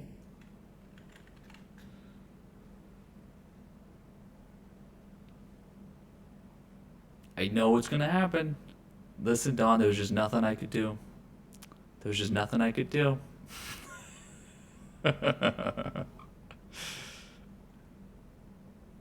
Okay. How much were you up at one point? Oh, okay. Diamond hands it is then. Seems like shit hands to me. Back in the mud. Playing with the pigs. Bunch of hogs. In terms of the SPY, coming down to this level is completely okay. In terms of healthy price movement, again, swinging back and forth between these trends. Certainly on this side, this is why I was already surprised by the S&P anyway. This is so tied into tech. This is so tied into tech. The fact that it was this close to breaching is pretty wild. Again, this is like running through waist high water when all of your cap space is tied to mega caps with tech, right? With this chart, again, there are more trend lines in here. I just want to make sure we understand here that there are a lot of trend lines. It's tiresome to try to go through every single trend that's in here. We understand that this whole thing's a zone. Look at all the wick touches that we just got from a real quick. Again, this whole thing is a zone. Whether you want to talk about it up here, there's just so much price convergence, right? There's so many levels, and that's where we understand there's a trend here, and the price is working through them. What we're trying to look at is some of the stronger levels through here, stronger price convergence. In terms of support, the support is a little bit lower here, like where this wick is, right? It is a little bit lower through here, so price is still up. Again, as long as your lows are higher, you're trending to the upside. This low, this low, this low. So again, that's what you need to look at. And I think a lot of times we think so much about, you think about other things because it's warranted, but when you think of the market average, that's all you need to see on the market average. When you look at your individual positions, it all comes down to what positions you're in, right? All comes down to what positions you're in. Here, what are we doing? Well, this is setting up a perfect new opportunity tomorrow to buy on support. What do? We get a pullback, and we get a pullback candle, a daily pullback candle into support, and we buy on open the next day if it's bid. When do you get to enter this chart? Let's say you were over here and you're like, when am I going to be able to buy this chart again? When can I buy this chart again? Once it pulls back into support, which was either this day, and then what happened here? Well, it rejected, transitioned. Okay, so now your new opportunity's here. Oh, I didn't get this day. When can I rebuy? Well, when it pulls back. Okay, got rejected, pulled back. Okay, now you can buy the next day on the daily if it goes bid. Right? All these things are always the same. And again, these moves, they're just a part of a trend. It's just like saying, well, no, this candle right here means that this is over. Did this candle here signify an end to the trend? Or was it just a pullback within the trend? Right? Just one day out of how many days? Again, we don't go day to day. We think about it in a larger picture, unless you just want to be day trading and screwing around, making pennies on the dollar.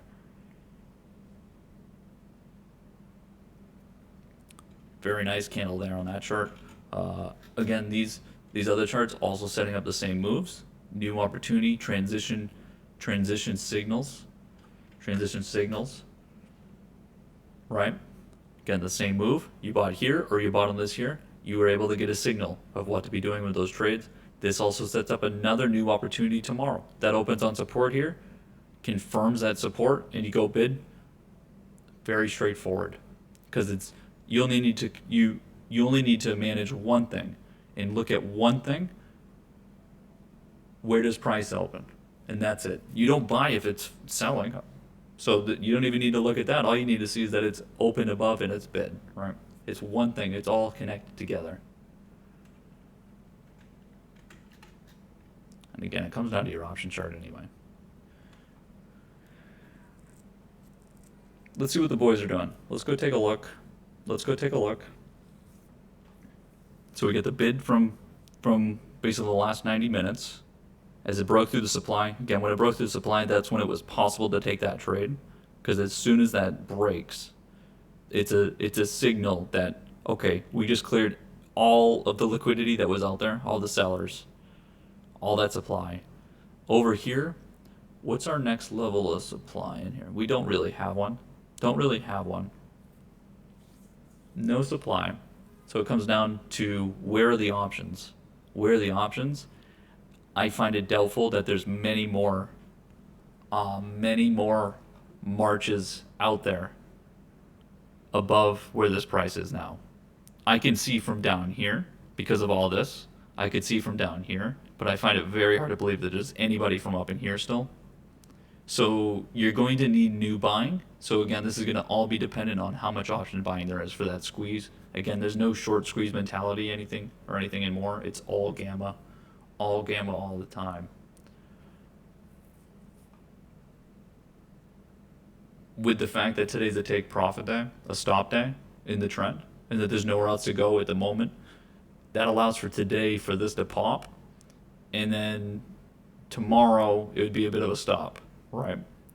Or with the risk over the weekend, we'll see how many memers jump in board, jump on the boat. In terms of taking the trade here, you can't take this today. Yesterday, absolutely, and you had to exit before the end of the day, I would say. Even though it gapped here, there's no such thing as, you have to day trade these. There is no such thing with a rules based and trying to be consistent mentality to the rest of your trades that you can push these day to day, right? Just like we did over here.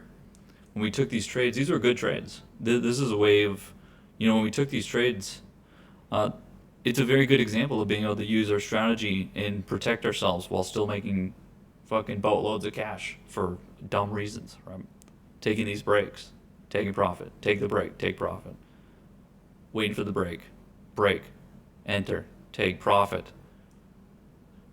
Over here, it's a mess. You can't do anything. Got no levels, got no understanding. Over here, we waited for the break. We talked about it. We were looking for it. Break, enter. We talked about right over here is as soon as it would break these levels, we'd be a player.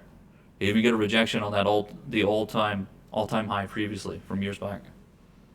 Wicked right into it.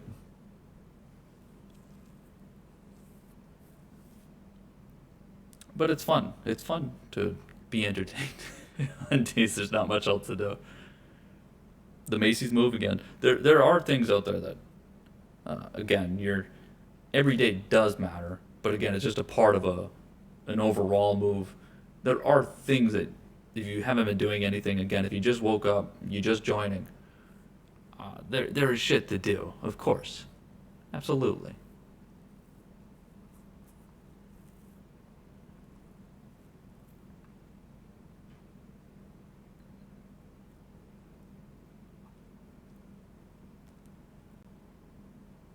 But in terms of building an overall position, today's not the day to build a position.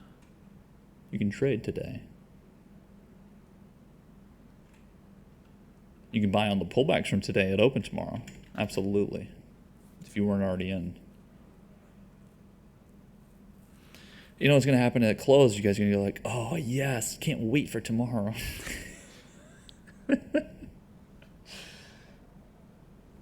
No, I'm talking to myself, and none of this could be true. And I'm just making shit up about how everyone feels here. But I know I'm speaking to somebody at least. And keeping somebody on the right side at least. At least. You guys can try to hide behind your muted microphones and not typing in chat, but you can't hide from what I know. Remember, all these lines, all the trend lines, support and buying, all that is a simplification of the way you feel and the way you trade, where you're willing to buy, where you're willing to sell, how you're willing to trade in terms of velocity, what you think is the speed at which the market should move. That's all these are. My whole understanding is just the psychology of traders, how they trade. That's my whole thing. My whole shtick is behavioral economics. Economics is just supply and demand for price. The whole stock market, options, all it is supply and demand, right? And the way people trade it. You guys can hide all you want, but I know you. Trust me, you know I know you. You can act. You can try to DM me.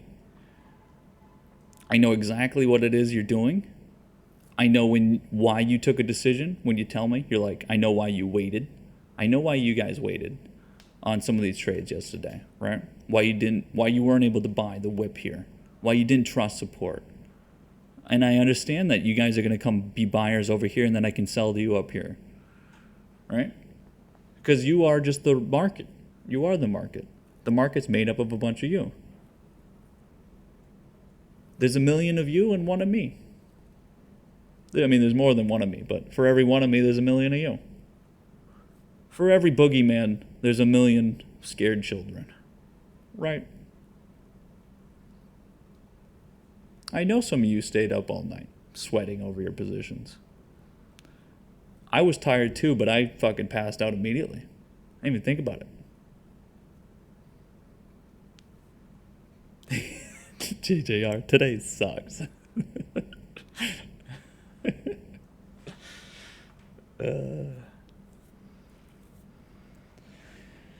Adding more to Vic short. All right, Fibs. I'll sell you Vic shorts. Tell me what you want. Are you on VXX?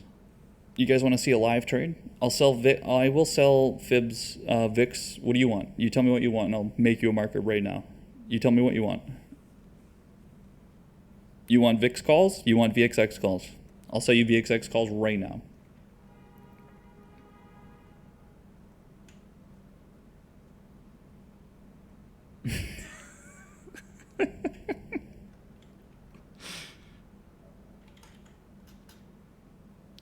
Right now. You got to take it now if you want it. I'll give you here. I'll tell you. I'll flash it on the screen so you can see it. You guys want it? Go to March monthlies. Go to VXX March monthlies. Let's go with 15s. I'm going to flash on the 15s. You should be able to see me because there's not that many people in there. I'll flash it in there. 15s, VXX March monthlies. I'll make you a fucking market.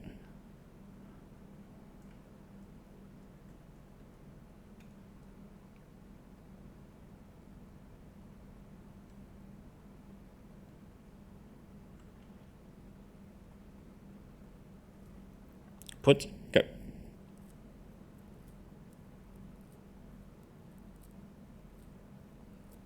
You see how I just tried to trick him? Some of you going. Some of you going, oh, calls means that you're shorting it? Oh, God. I'm just kidding, guys. You want April puts. I bet this spikes through here.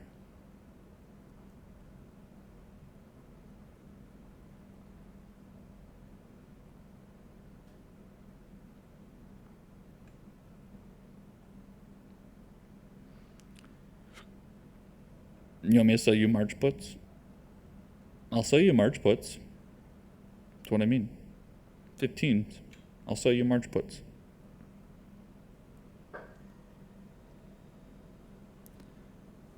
Everyone and their fucking mother's in there, unfortunately. And again, this is what I'm talking about. Fucking, you can't get away from the 99% of funds that short volatility. If Wall Street Bets really wanted to do something, they would go long vol and through their betting cause volatility to spike. If they really wanted to do something cool, it would be not trying to target short sellers on actual like stocks. It would be targeting all of the short sellers on fucking volatility, because the entire fucking world market, every single fund manager in the world shorts volatility. It's a part of their position. 99%. All Wall Street Bets needs to do is go long on vol. They could go into VXX. They can go counter oppose those. So if you go look at, again, VXX, even Marches, you've got fucking, it's not even close, right? It's like 3-1 in terms of puts to calls and then how many people are short, right? They go long, it will push price. It will push this up. And again, it will overall affect this. But it's the fact that no one does it. And that's why even if I go in there and do it, you can feel the result of your bet. You can in an overall sense. But again, I would be pushing this through here. I mean, it's very easy to time this, but again, it's a lag. And it's a lag because of how fucked the ratio is. Go look at VXX IVs, right? Go look at VXX IVs. There's a reason why the tail risk is, you got right tail risk, right? Those of you that don't know the difference between like left and right tail risk, go look that shit up. You can go look at that and see the difference. Your right tail has significantly higher IVs, right? When you look at vol, and obviously volatility is projected to be higher in the future, right? IVs are always going to be higher in the future because of the timing factor. So why the fuck does volatility always get shorted down to the downside then? If everyone expects volatility to be higher, then why does everyone short it? Right? If everyone in the future expects volatility to be higher in the future, then why does everyone short it in the now? It's the opposite to what the volatility means and what IVs mean. And they do it purposely so that they can continue to push that idea of if vol is going down, then equities are going up. It's that sort of anti-correlation that volatility goes down, equities go up. And using it as this fear idea, it's again just done to, it's purposely done, right? It's what I always talk about. When you bet for something, the more you bet for something, the more it's going to cause something to happen. By building positions that way, since 2008, since QE started, shorting vol and keeping this controlled allows you to be able to do things that otherwise you can't. If volatility was moving the way it naturally does, in the way that we think of implied volatility, of always having right side tail risk, right? You always have tail risk. Always have tail risk in your positions. What's the tail risk in the market right now? That, for instance, just like with the inflation idea, that the tail risk here from being in a long position is that volatility is higher over here. It is higher come in the summer. It is higher over here. That's the truth. And so what you're doing by shorting it is saying, well, it's not going to be as volatile as we expect the future to be. We actually expect it to be more trendy, which is true, which is why you can short it. But again, it's because everyone feels that way that it happens, right? If everyone feels the same way, then that's just the market. If everyone thinks something's worth $10, then it's worth $10, even if you don't think it is, right? And so you can't go against that, right?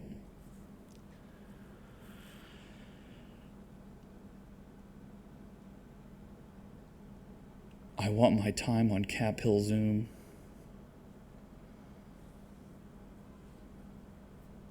Fib says, I think SPX next stop is 38.58. Cool, dude. That's quite the opinion you have.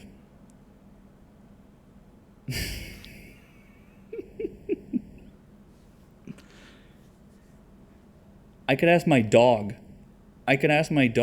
Hey dog, do you think the market's going to be up next week? Ruff, ruff. See, he said yes. Good job, dog. Good dog. You're a good dog. See? I don't have a dog, no. I got to get a new little guy.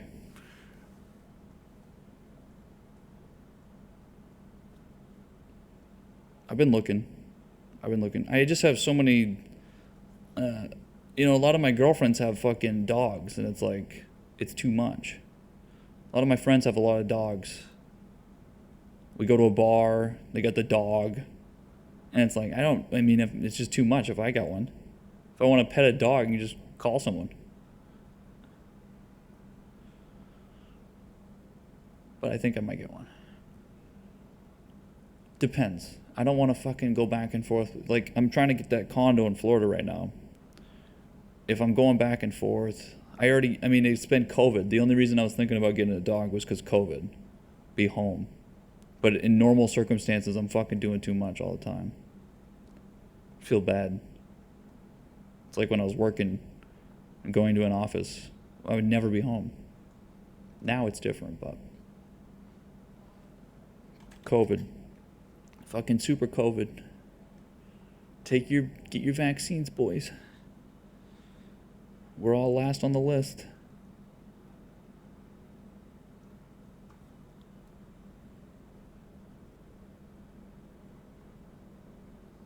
Give me 1 sec. Sorry.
Oh, I see the prop desk has got some ideas floating again. Where is Ford right now? If you guys didn't get stomped out. Nah, you came down. You guys came down pretty far. You had a good stomp, probably. That's at 55. What do you guys think in terms of timing? That's the pullback. It's about 11 o'clock. So this was all before lunch. You're going to swing back and forth, right? You'll be swinging back and forth. Again, those of you that want to just make a trade, you buy on pullbacks, right? Confidence being built in here. You look for a break. You get some trend line ideas in here. It's pretty straightforward stuff. Again, I put all my colors back in here, so we get the OG colors again. It's pretty straightforward.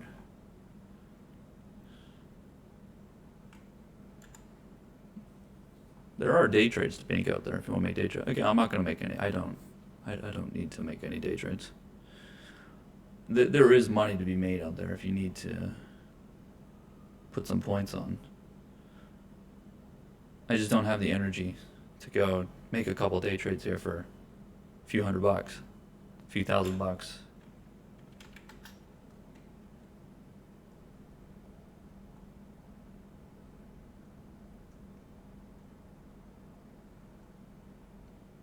Points needed.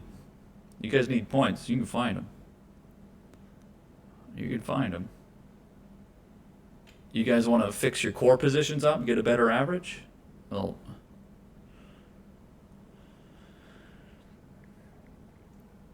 I mean, I don't know what you guys. I mean, you guys just trade the fucking same things I do, so we all trade the same thing. So I have a pretty good idea of what you guys are trying to work with.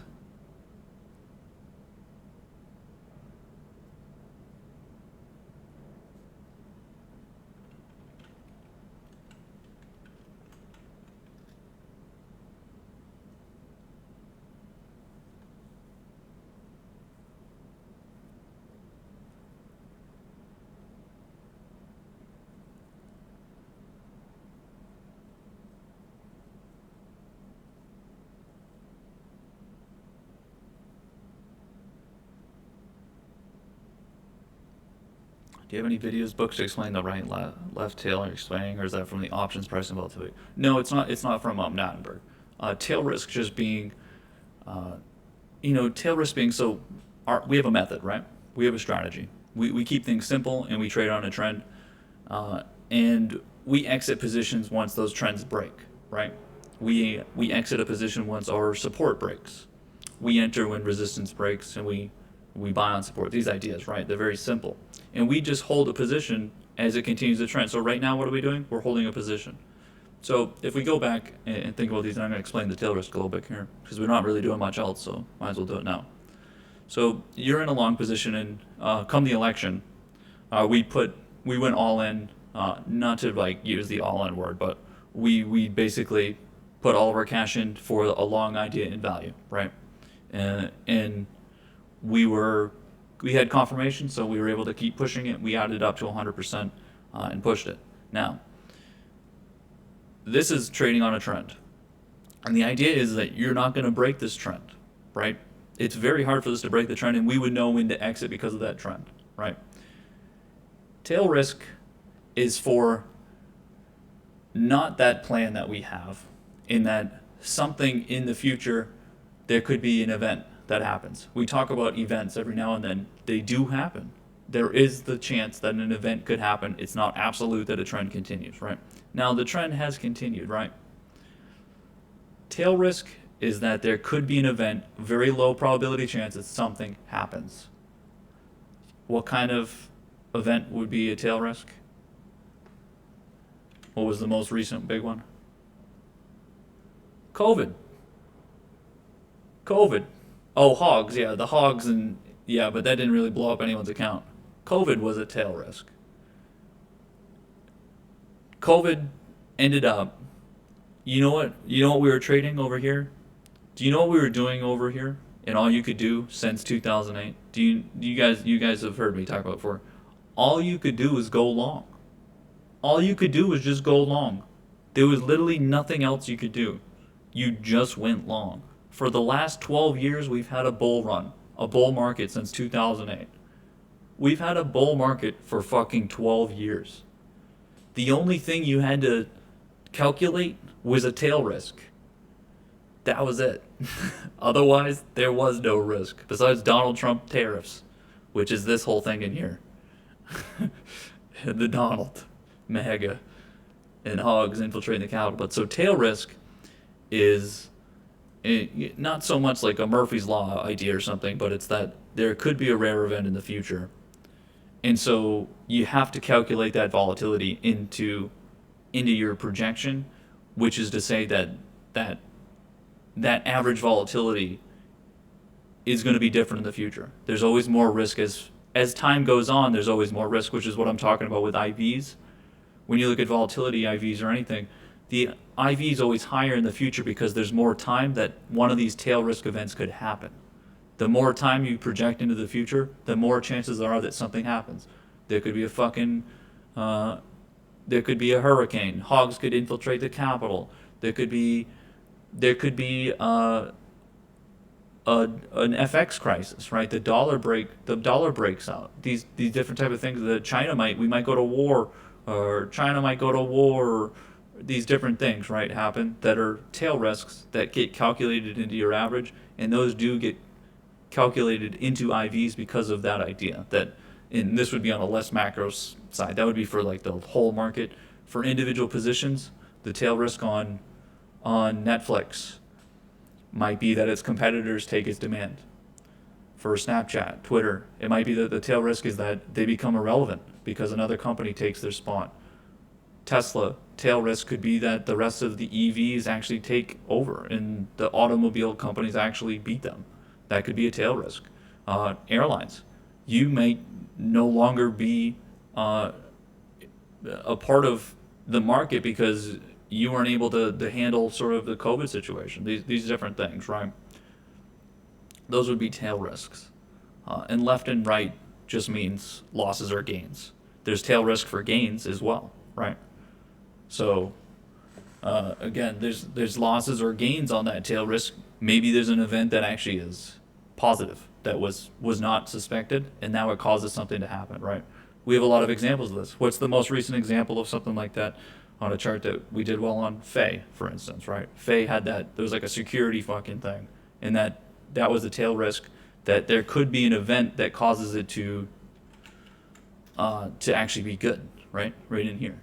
There was actually like a cyber fucking attack or some shit, and so then this broke out. This is a level of volatility that tail risk is trying to take into consideration, is that there could be an event that actually makes price jump or break down, right? So that's what tail risk is, and what happens is at different times in the market, we calculate that idea differently. Do you know what happened during the financial crisis? If you go read anything about that, and again, one of these days we'll talk about it, because that's exactly what I worked on, right? Those of you that know me, that's what I worked on. That was my first big gig, right? And you know what happened? All the volatility models, we got so averaged out over that 12, just like now, right? We had this 12-year bull run. Well, before the financial crisis, we had just a one-way market, right? We were just one way. And so all of the volatility models were just based on an average. Do you know why I always talk about we don't make decisions on an average, we make decisions on the margin? Because of the same reason. It's not a very good way to make decisions, because a lot of the times you're not taking into consideration everything. You're not thinking creatively, abstract enough. You're just thinking that what has happened will continue to happen, right? Which is not the case. Things are always changing, but it's a good way to model an overall macro idea, right? But so what happened was that as soon as volatility did change, and it was now becoming a part of the calculation, a tail risk was happening within the moment. At that moment, tail risk happened, and it wasn't calculated in at all. There was no tail risk calculations at all at that point. Those were not actually a part of the model whatsoever. So as soon as everyone realized that they had shit on their books, that technically would have been a tail risk as we see it now, it actually was just a fucking, at that moment, everyone realized, okay, we don't have a way to actually, we can't, it's not a part of the model. So as soon as that happened, it's just a volatility spike like what we see now. What happens if the volatility fucking spikes? What happens when this shit happens? We have a fucking liquidity event. We have a major goddamn problem, right? As soon as this happens, we have a major goddamn problem, and everyone has to sell something. Everyone wants to buy something. It's just a level that wasn't put into the. It wasn't put. It wasn't a part of the average. It's an outlier, right? And you have to react to outliers. These are tail risks. These are tail risks. Every single one of these things that happen, but it's such a quick and brief moment of time. That's why we just think of it as, okay, it's a possibility, but unlikely. In terms of the average, it's a very small amount of time that you get these events to happen, right? And so this is where it comes down to how far do you push positions. You can't say absolutely ever that something's going to continue to happen. And so you can start to calculate more and more risk involved as time goes on. And so there's always a sweet spot. For us, there is a sweet spot, right? In terms of the way we swing trade, there's absolutely a sweet spot. In the way we use that in terms of our simplified model is by transitioning at levels of supply in trends, because we understand it's a change. Do you know what I talk about when these break into here? It's because you're actually changing your risks, right? You're changing your risks. As you break into new levels of supply and new trends, you're actually changing your risk profile, because as you go further, right, as you reach further and further heights, what you're doing by, there's a reason why we consolidate, right? What you're doing by actually increasing your supply curve is you're changing the risk profile. The higher the supply level, if you go from here to here, you're saying that there's less risk overall, but in the moment you're creating more risk, right? Of course you're creating more risk because you're at a higher price.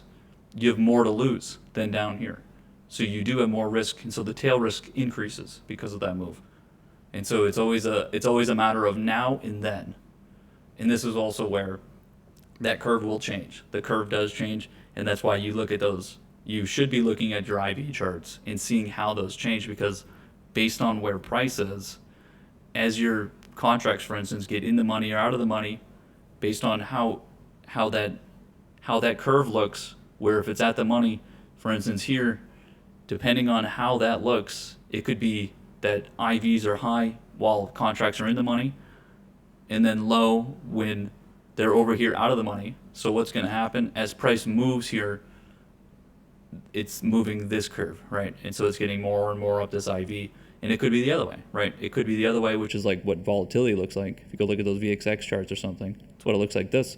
So as price moves further, it's actually increasing here. Or if it's moving in the money, it's just moving on a smaller, lower IV schedule. These things do matter in terms of price. And this is, again, where then understanding, if you're trading derivatives, then using Nattenberg to understand the theory behind pricing and everything's important. But again, these things don't make a difference, and you can simplify it down to the macros and flows and everything else that are easy to see, and you don't need to think about that every single time. It's just a part of the conceptualization of pricing anyway, right? That's already being taken. Everyone's already pricing in stimulus, right? Stimulus is already priced. It is here. We've already speculated on it, right? We've already speculated on all these things. We've already speculated on vaccines and COVID being over. You're never living in a moment that hasn't priced those things happening, because we just speculate on anyway, right? We're not trading in COVID, we're trading past COVID. Are we trading in the now or in later? No, we're not trading COVID. We react, and that's it. That was it. That was COVID's done. Everything is trading past COVID now, has been. Because we're not speculating on what happens today. Price is not changing for today. It's changing for next week. Most of the time it's changing for next year, right? We can't trade on that time frame. That's too much. So we trade in price in the now and understanding the levels and how speculation is changing, right? Understanding gamma, everything else.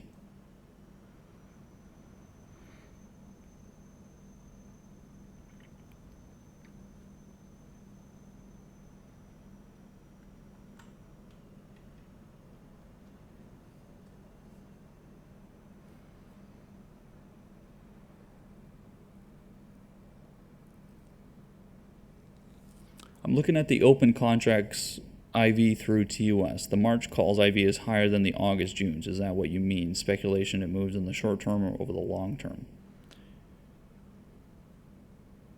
Well, so it would be in that situation like a V, right? I'm sure it looks like a V. So if we look, again, IV is that there's a move implied, right? So it could be up or down when we think of IVs, especially. The VIX, we know that the spot VIX is more correlated to the downside, right? IVs are not correlated one way or the other. They are both ways. So IV could be high, and that means a big move to the downside or upside. So let me look at the open IVs. Let's take a look. All over 100%, right? Those are over 100%. I can see it basically looks like this. Here's what it looks like. So here is the March. What's this one? I could just show you guys, but it's way more fun to do this. Here's the April. So you get IVs that look like this.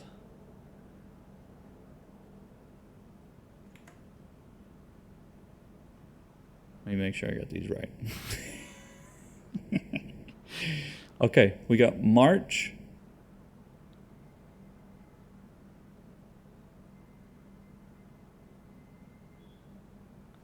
March, April, May. March, April, May, right? So the March, what happens when something's been volatile in the recent time and the expirations in the short term? It's almost always going to look like this. You're almost always going to, this is the at the money point, right? This is at the money right here. This is the at the money point for all of them. So at the money point is that as the at the money moves, so let's say it goes in the money, then it moves this way and the IV is increasing this way. Because now that it's made a move, it's increasing volatility in the now, but it also keeps that the volatility is going to be higher in the future. How does this curve change as it moves up? It's actually this point that's changing. So this is what it would look like if it's moving further in the money and the price is going up. It would look like that. That's exactly why this over here, this is the May contracts. That's why it looks like this. This is the at the money point, like right in here. And so as it moves, it would be moving. How would it be moving? Be moving like this, right? Whichever way the price is moving. So here's May. So this is where the at the money is, right in here. So as it's moving, it'd be losing some, and there it goes like this, right? All that's happening is that as price is changing, right? As price is changing, it's affecting its own, it's going to move on this implied volatility, but at the same time, it's affecting this chart. And so you can see, so if this is where, let me put a vertical line here. I know it's hard to see when we're doing it like this.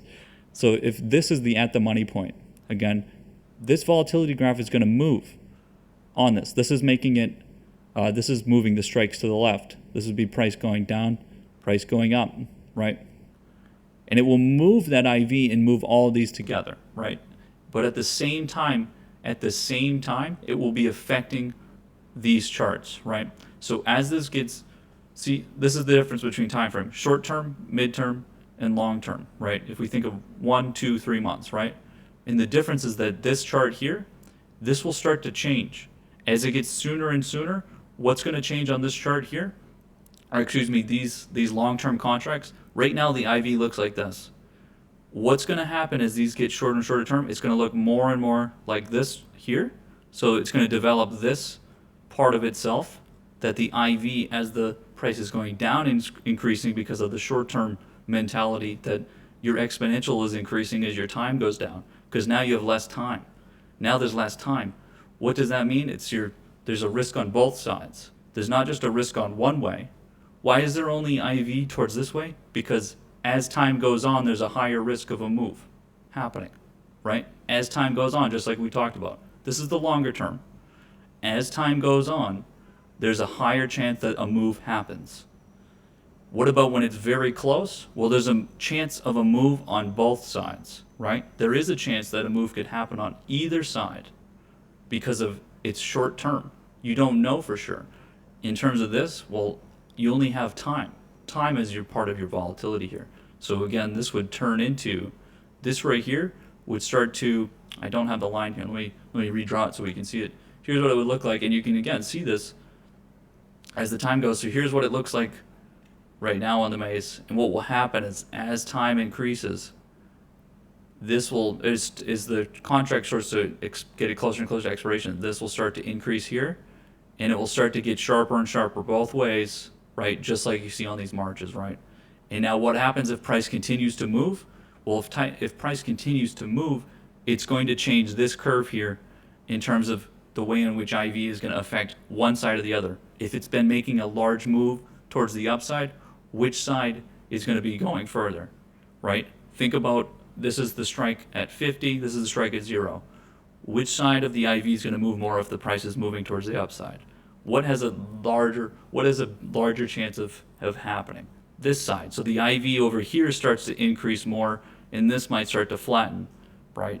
As price. So this is if price is going down. Well, now there's an even more and more chance for a move to happen. These things, the only way you're going to see it is if you go fucking look yourself. There's no way for me to articulate in a way other than just drawing some silly lines on a chart, right? You got to go look at those yourself and see how every single day they change, which is why it is everything. It is everything. Right and left tail in a way, but tail risk is certainly more of a portfolio thing than something you see all the time. IV itself is, it works like that anyway. In terms of, it's not so much tail risk. Tail risk is an event happening. IV is more of a timing based, certainly a timing based. The idea that something, what is the move going to be? Is the move going to, think about the volatility in here. Is the move going to be small or larger? Well, on the context right now, everything's been moving quite large in quite a way, and we have support, it's bouncing. There's going to be an expected move. If this was less and flat, IV would be a little bit flatter. You know what the SPY chart looks like? Go look at the difference between that open chart and the SPY, right? All of Open's IVs are over 100%. SPY is always around what? You're always in that, under 30 range, right? You get to 33, that 33 spot, and you're like, whoa, buddy. And again, the SPY chart, the IVs look like this. This is what the IVs look like on SPY, right? Why? This is 500, the strikes of 500. This is the strikes of 300. So as price goes down, IVs increase, right? Because now you have time in points. It's going against the trend. It's going against the trend. So there's more likely a move is going to happen. What happens when price pulls back? It's more likely to spike back up. That's the IV. The implied move after a move is larger than the idea that it's not going to move. Because that's what price does. Price pulls back. So this is why your IV looks like this. That's why when price, you look at the IV and the curve is on the left side, the reason why it's higher over here is because as you reach this point, it's more likely it's going to come back. So there's an implied move, and there's an implied move that will continue going down. It's not going to get flattened. So up or down. It's making a larger move because of the move that's happening. Turn to the market, everything's the same. Everything's the same. Looking good. Looking good. Upwork. Big candle there. Big candle there. Again, it's on that support here. Upwork is on that trend line. A lot of volatility in here as well. Take advantage of that volatility as it comes. But yeah, those of you that want to, again, in terms of volatility and understanding it, you just gotta look at those IV charts. You don't need to read Nattenberg to understand the way those curves will change, and then understanding, okay, since a large move has happened, now a larger move is projected to happen because of that move, right? If volatility is high, then volatility remains high, right? Just like a trend. Price is trending up. Well, price generally will continue to trend up unless something changed.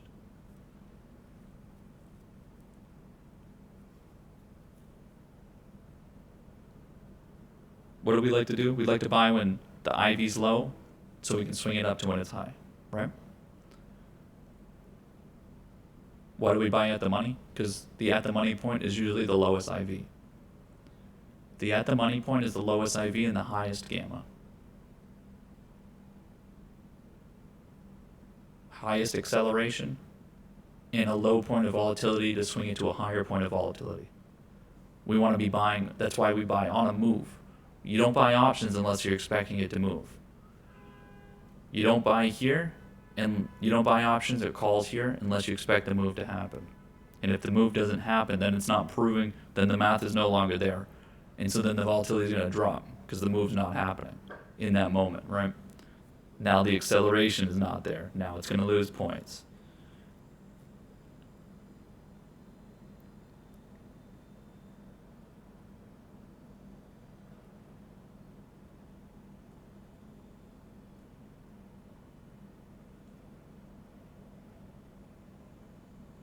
Free Willy.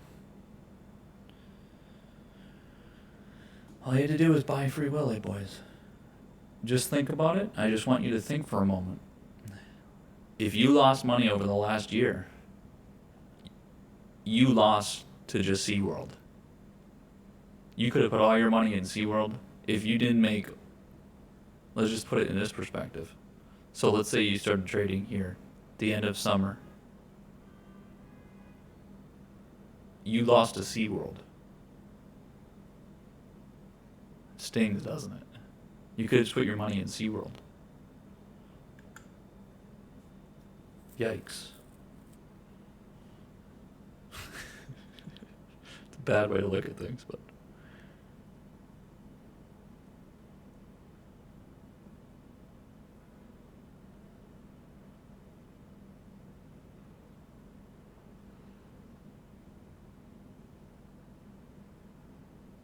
Retail stores, again, all these charts, all of this supply in here, as soon as it breaks,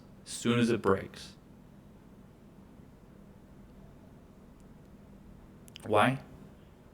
You're breaking resistance. You're breaking out. That's why. Breaking resistance.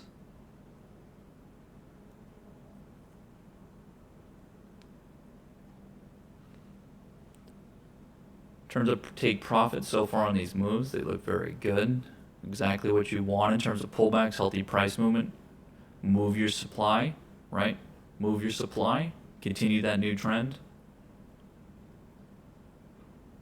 That's pretty damn good right there. It doesn't get much better than that when you think of healthy price movement. Because you need that healthy, you can't just keep trending one way. So if, let's say you're bullish on this Expedia chart, you're bullish on the intermediaries, then this is exactly how you want price to move if you're trying to push that long and you push through that, right? Because it can't just continue to be bid with no pulling back or anything. You need to consolidate something. This move into the support down here is just, it's very clear, right? It's very clear, and it allows new buyers to come in and allows that price movement to generate more volatility, push price further, because otherwise, as you continue to trade on a trend, volatility will go down. If you're just going one way in a straight line, volatility is going down because you're just making the same move over and over. You're not changing up your acceleration, you're not changing anything. You're just going one way, and yes, it will continue and continue and continue. But within that, there needs to be price movement that generates further price movement. There are examples of this on some of those trending charts, right? Where there is a point where price will make a move to create a further move in terms of the trend. So like this move here, where it starts to come out of the trend, we talk about this where price is trending one way, and then it breaks out of the trend. It puts more points on, and then allows a pullback into the trend line once more. Break out of the trend line, back into the trend line, right? These kind of moves generate further price movement and allow price to continue to trend, which is why we look for these type of moves on trends. and understand that it's actually good for the trend. It's not that it's going to now break down. It's actually generating further, further velocity and to hold the velocity. Because otherwise you're not, how are you making money at that point? If it just continues to move one way, it just might be one more buyer. You need some sort of price movement, and you need people to be wrong. Someone needs to be wrong in here. If no one's wrong and everyone's just doing the same thing, then no one's making money. The chart could look like this, and no one's making money on it. It's entirely possible. There is a world where price is going one way or the other and no one's making money. Just like right now in the market, even people that are short, people that are long and short are making money, and it's been that way since last year. One of the biggest things that I talked about last year was that market participants over here were winning on both sides of the trade. One side of the trade's winning because the underlying is going up, and one side of the trade's winning because the volatility is going up. They both equal the same thing. And why? Because the whole market is being propped up by the Fed. $120 billion a month. The Fed's paying everybody, not just one side. Paying everybody. Yeah, if you're just bluntly perma-bearing and shorting, yeah, you're losing. But not if you're trading it both ways in that sense, right? You could be selling calls and making money. Absolutely. People were. It's how you hedge that trade and how you build that trade, timing of the trade. But since the Fed's providing $120 billion a month liquidity, everyone's getting propped. Everyone's getting propped at $120 billion a month, and you can see the trend. This trend, you could name it 120.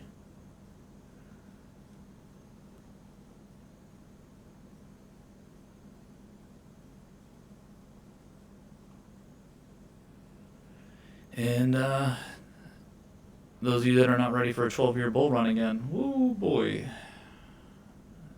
Let me know in 10 years how you're doing.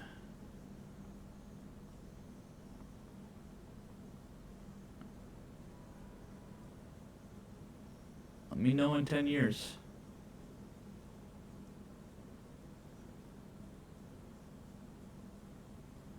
Imagine being a perma bear. Oh God, makes my skin crawl. Doesn't even make sense.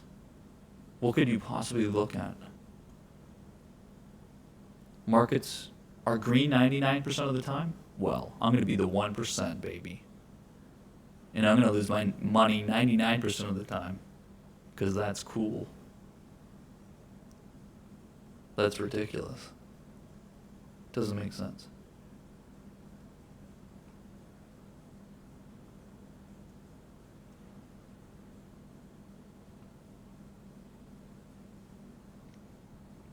Not much today here, guys. Not much today.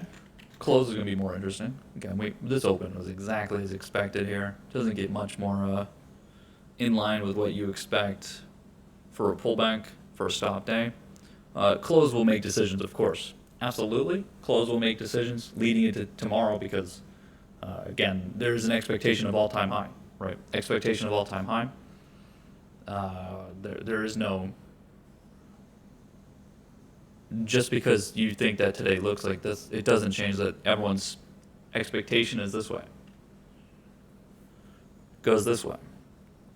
So close will look for a little bit more direction. Also for if there's what the inflow looks like because of this outflow, right? Look at the fucking yields. That's a lot. That's a lot. There's going to be some sort of... We know that right now institutions are modeling, like they're doing models based on these yields and what exactly they should be doing, and we know what they're doing is they're uncertain, so they're taking money out of treasuries, and they understand that the reinflation idea is happening, so they're putting money into what they know, which is value, like they've been doing, but now it's happening.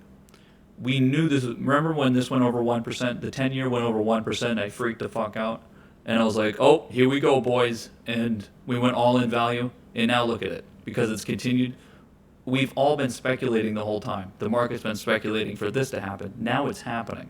What do we talk about speculating and then the thing happens? Well, now there's going to be a change. Now something's going to happen with price. The opposite sort of way, right? Now the thing has happened. We bet and bet and bet, and now it's happened. Now things will change overall. They don't have to, but things are going to change overall in some sort of way. There's going to be money that goes somewhere else because there's too much money coming out of treasuries.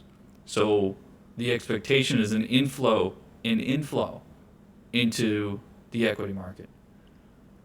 How, when, scheduling, everything is what's on the table, and decisions are being made right now. They've already planned for it, but the decision to hit the button is still being, discussed at least. Hasn't fully hit the trigger, because if it did, this trend line, I talked about it, it would be breaking this one here and it would be up here. And when we saw that, it felt like it was time. Again, we need more consolidation, more decisions to be made. What we're looking for is that direction there. But again, there's a lot going on. You don't need to understand all this, just understand that. Again, there's a lot of cash out there, and we're watching the dollar, and we're getting signs, unless it's game theory and they're gonna just fucking dump. What's the probability of that? 0.001%. So, good luck trying to bet on that one. Good luck. Is there gonna be volatility? Absolutely. That's why I was joking earlier that this was gonna go up. Why? Because there's decisions being made. There's a level of uncertainty, and there's going to be price movement. What happens when there's rotation and price movement? Volatility spikes. Why? Because it's fucking trying to track. This only correlates to the downside. What happens when you're hedging or rotating? S&P futures go down. Volatility goes up. Right? That's just what happens. Rotation days, that's what happens. Hedging, that's what happens. Volatility goes up because of the hedging. The hedging is a bet, and it's betting towards volatility going up, even though that's not what it's for, but it just tracks it. Right? We'll see. Close will be more interesting. We'll see what happens at close. Nothing to talk about here. Ecto says, Don, since it's a slow day, can you regale us with stories of stupid trades? I don't really make stupid trades. Stupid trades? What kind of stupid trades? What do you want? What do you guys want to hear?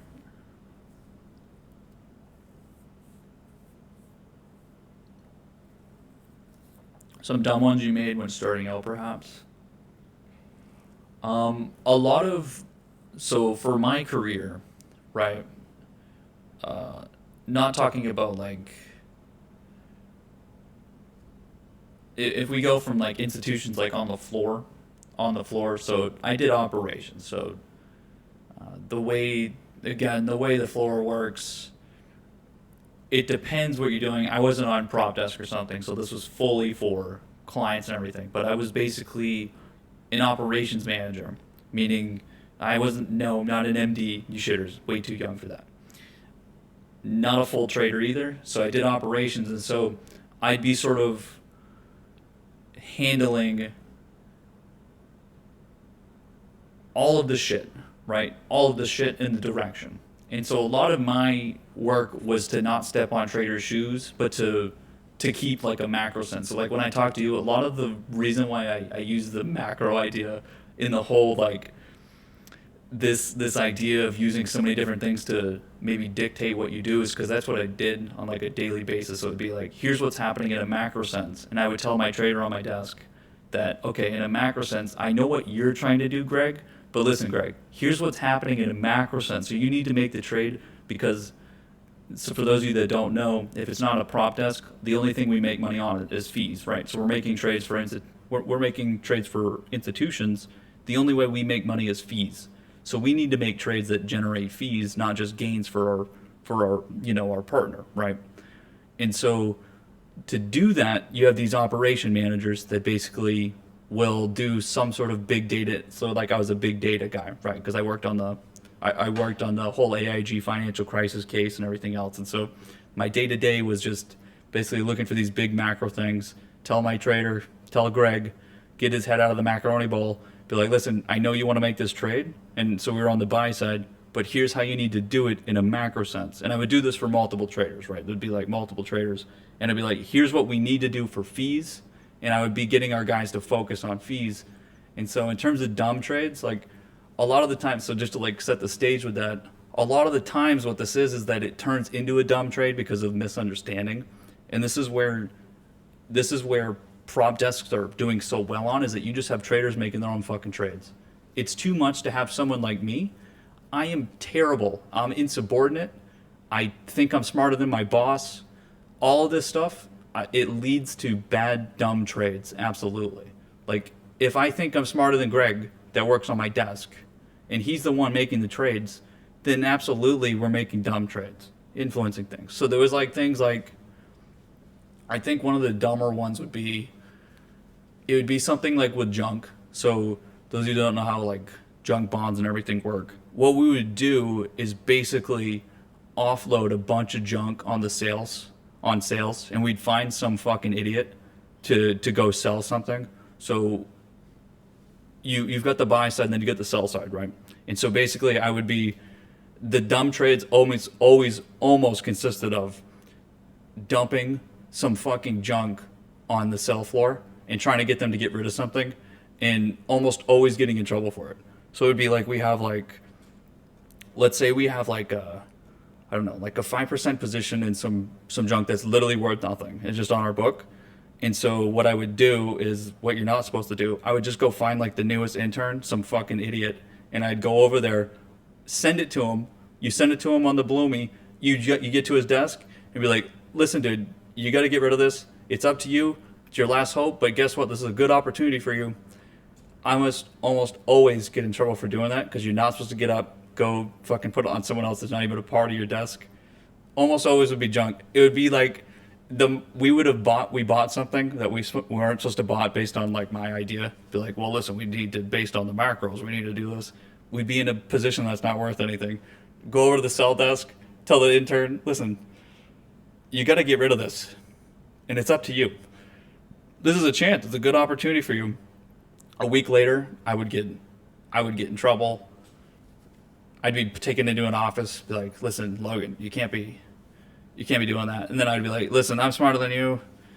I had a really, really fucking hard time. I had a really fucking hard time.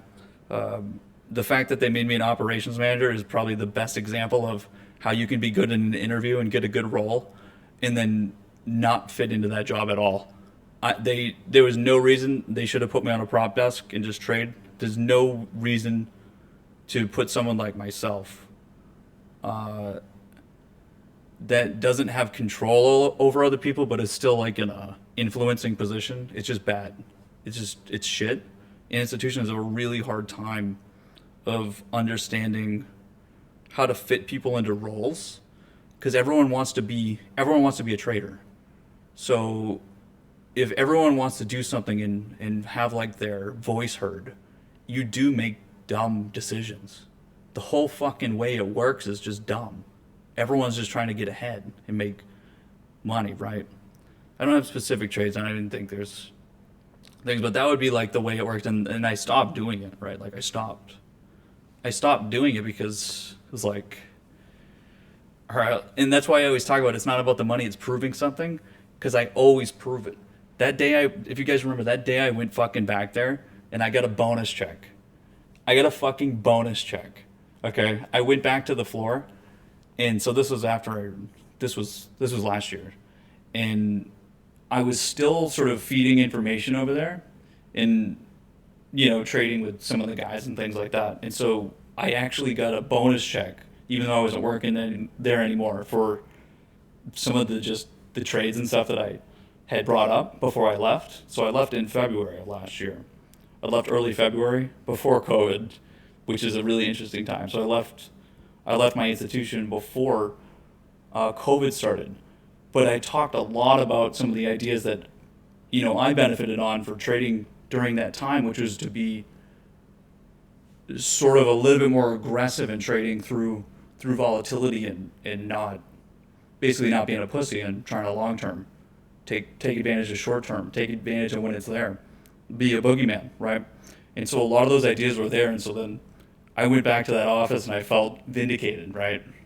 I'm making less money than I made there at that point, but I was like, oof, doesn't this fucking feel good? Doesn't this feel good? You guys are working for dumbass bosses. I'm working at home. Like, that's like the And it's always been like that. Every time you leave a firm, like there's so much turnover. There's so much turnover in that industry. But every time you work for another firm and then you know everybody. Everybody knows each other. And then you're like, wow, good for him. Good for that guy. I'm like the only fucking idiot that honestly said, you know what, screw it. I'm going to work for myself. That's a dumb decision. If you don't know, that's a dumb decision. You didn't work that hard to work for yourself. You can do it at any point, right? But I'm not. That's the dumbest thing I've ever done. But I'm not like that. I don't like to work for other people. Every job I've ever had, I never worked for somebody. It's very hard for me to do. Just very hard. But it works. It works. Is it stressful? Yeah. But you know what's fucking stressful? Going to work at a damn bank and you got a bunch of jocks and fucking wacky people that all think they're better than each other. You know, hogs out. Amen, brother. Hogs out trying to compare the size of their dick, and it's just too much. It's too much. And it's like half the time you're smarter than all the people there anyway. Like the new people are almost always more intelligent, but it doesn't take intelligence to trade.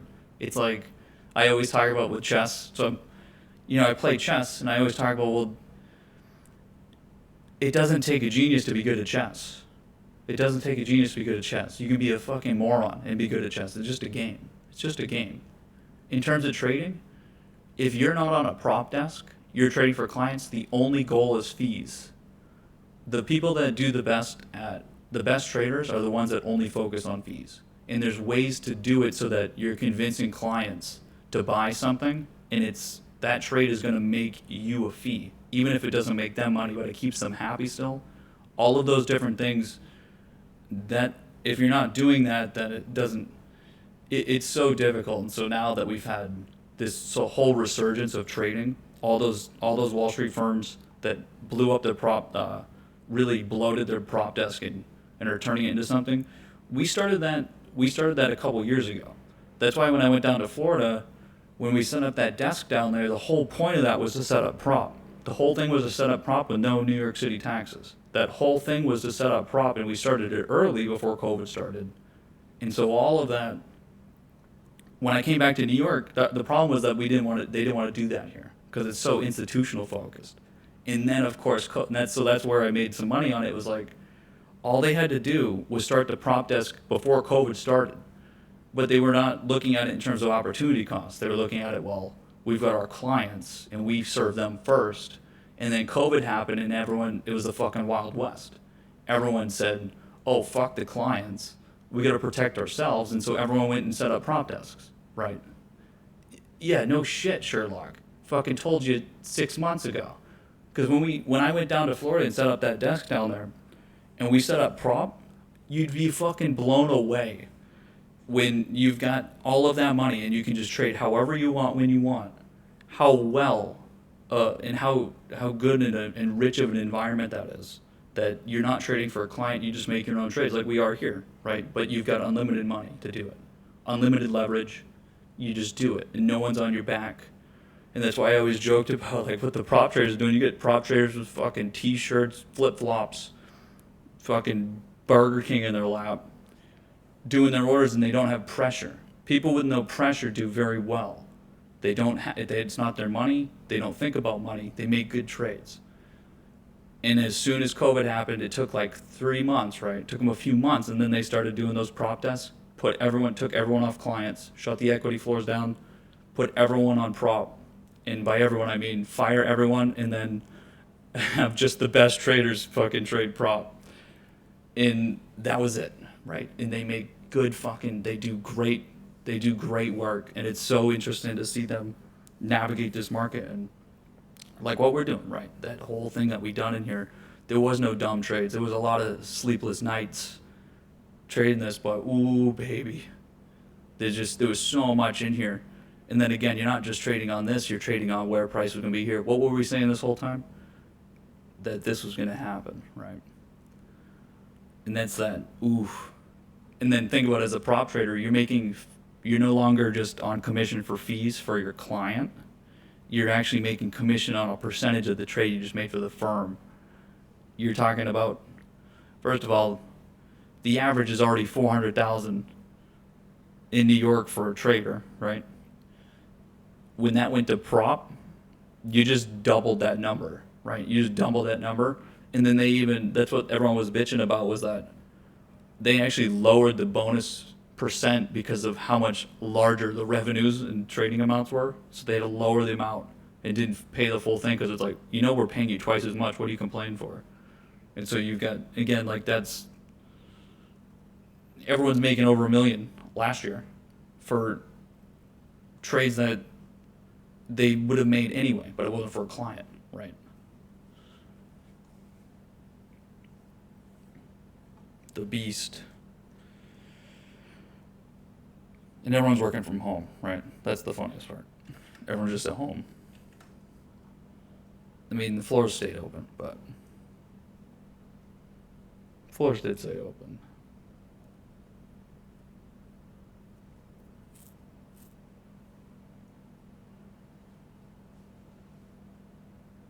The funniest stories are always when you had fun. Like, I talk about, like on Fridays, you'd get like a call, your phone's ringing, right? You pick up the phone, and you're like, hello? And they're like, hey Logan, it's let's say it's Matt from Deutsche. Hey, it's Matt from Deutsche. Oh, listen, we got a bet going on here that Sydney can't drink a gallon of milk in the next hour. Do you guys want to take the over or the under? And then you call everyone else on your phone and you go, hey, listen, Sydney's trying to drink a gallon of milk in the next. You want to put a bet? And then it's like, well, and then you get all the boogeymen. They're going, well, should we influence the bet? should we say yes to just get her to drink it? Like, man, Sydney's pretty hot. Yeah, I'd like to see that. These type of things. Those are the moments where it's like, how are these grown ass men doing such childish, dumb things all the time while trying to be serious? Or like when you go out in New York and you see all these people, and it's like everyone's a kid. Everyone's a kid, and you go out and have a drink after work, mind you, at like 3 a.m, right? And it's like, how do these people exist? How do these people exist? They're making, and then the best part of like the back office guys that don't make much money, they make less than minimum wage for the hours they work.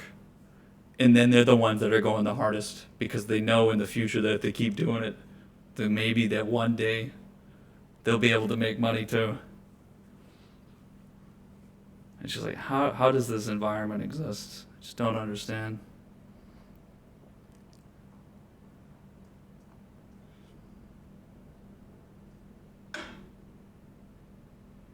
Alright, boys. Getting fucking bored here. I think I'm gonna take a nap. You guys let me know if we get stopped out when I come back. Tech selling. We're looking to hold the low here from yesterday. In terms of other trades, again, obviously I'm keeping people pretty mellow here. In terms of trades, you already know better. You know better. A lot of these from today, these moves still look like closing moves, and again, tomorrow looks like a buy day based on what we've seen so far.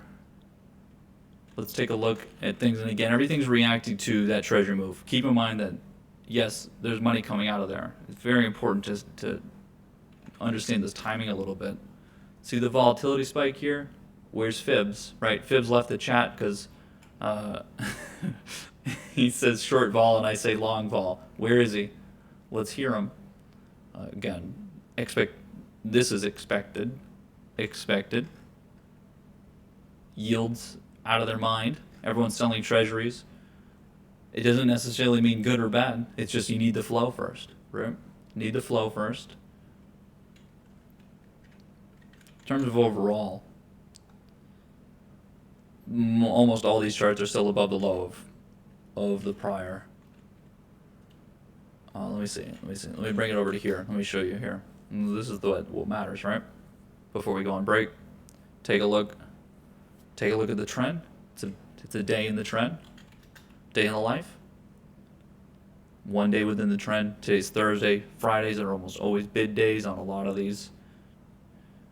you're getting opportunities set, right? You got to be ready for close because there is that chance for, again, these flows that are happening. And I wish there was a better way for me to show you guys this idea.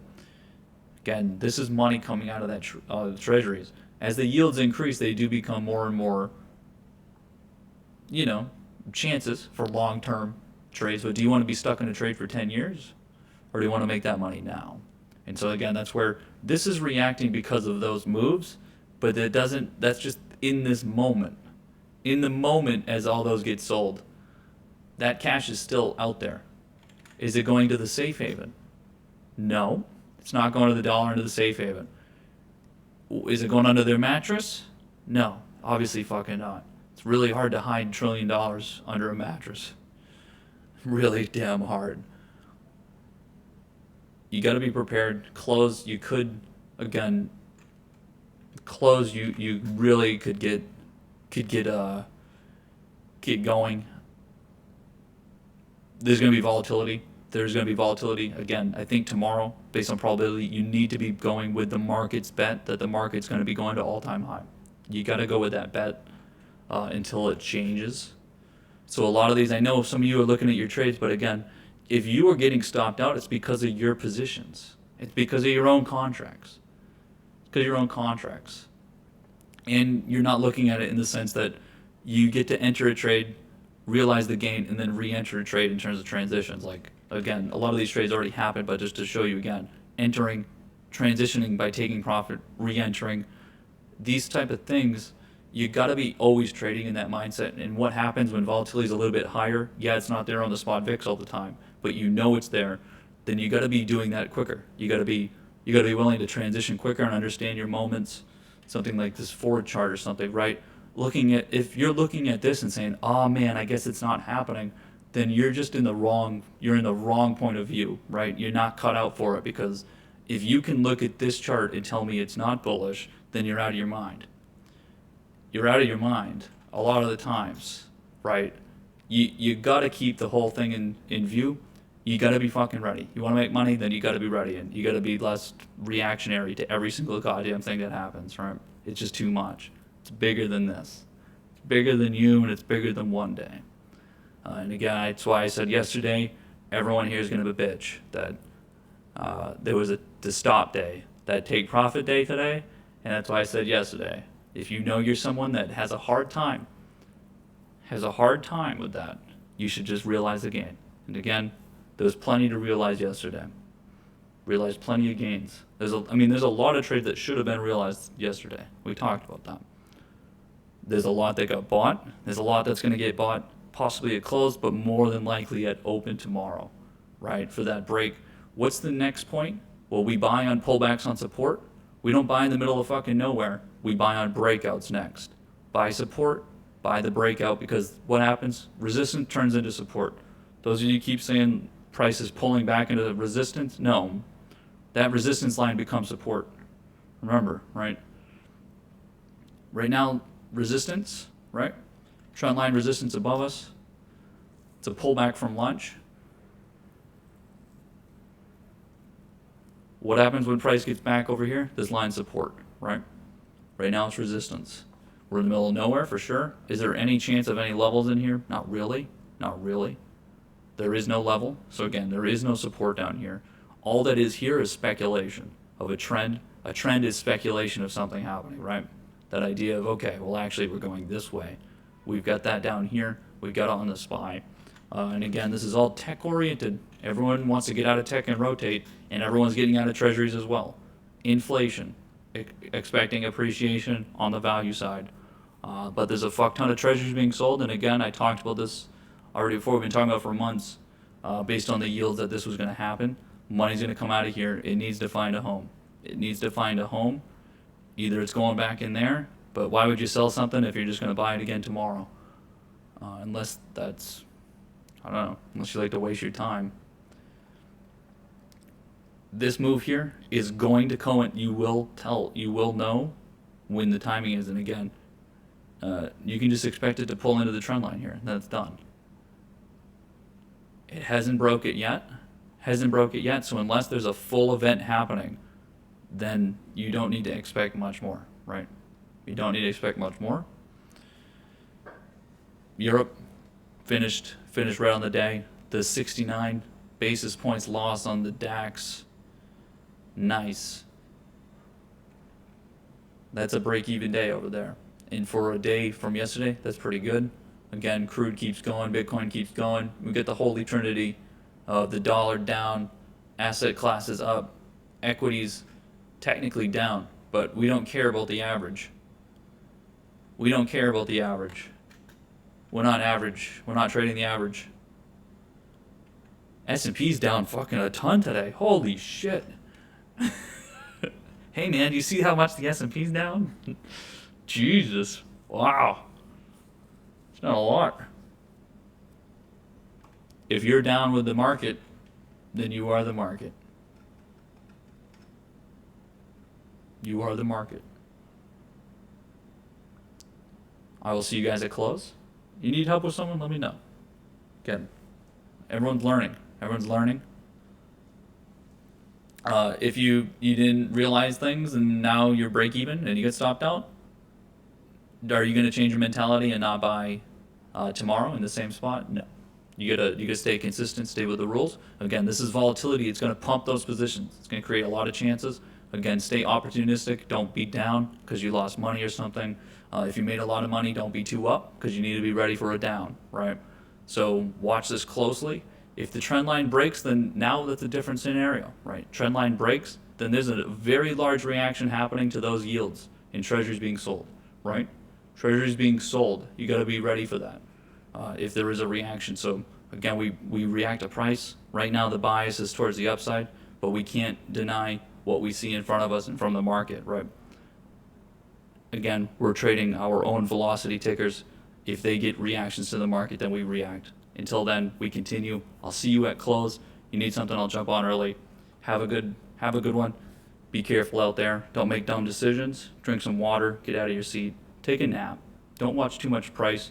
Don't get too invested in some of the ideas when just keep it simple, right? Keep it simple. I'll see you guys then.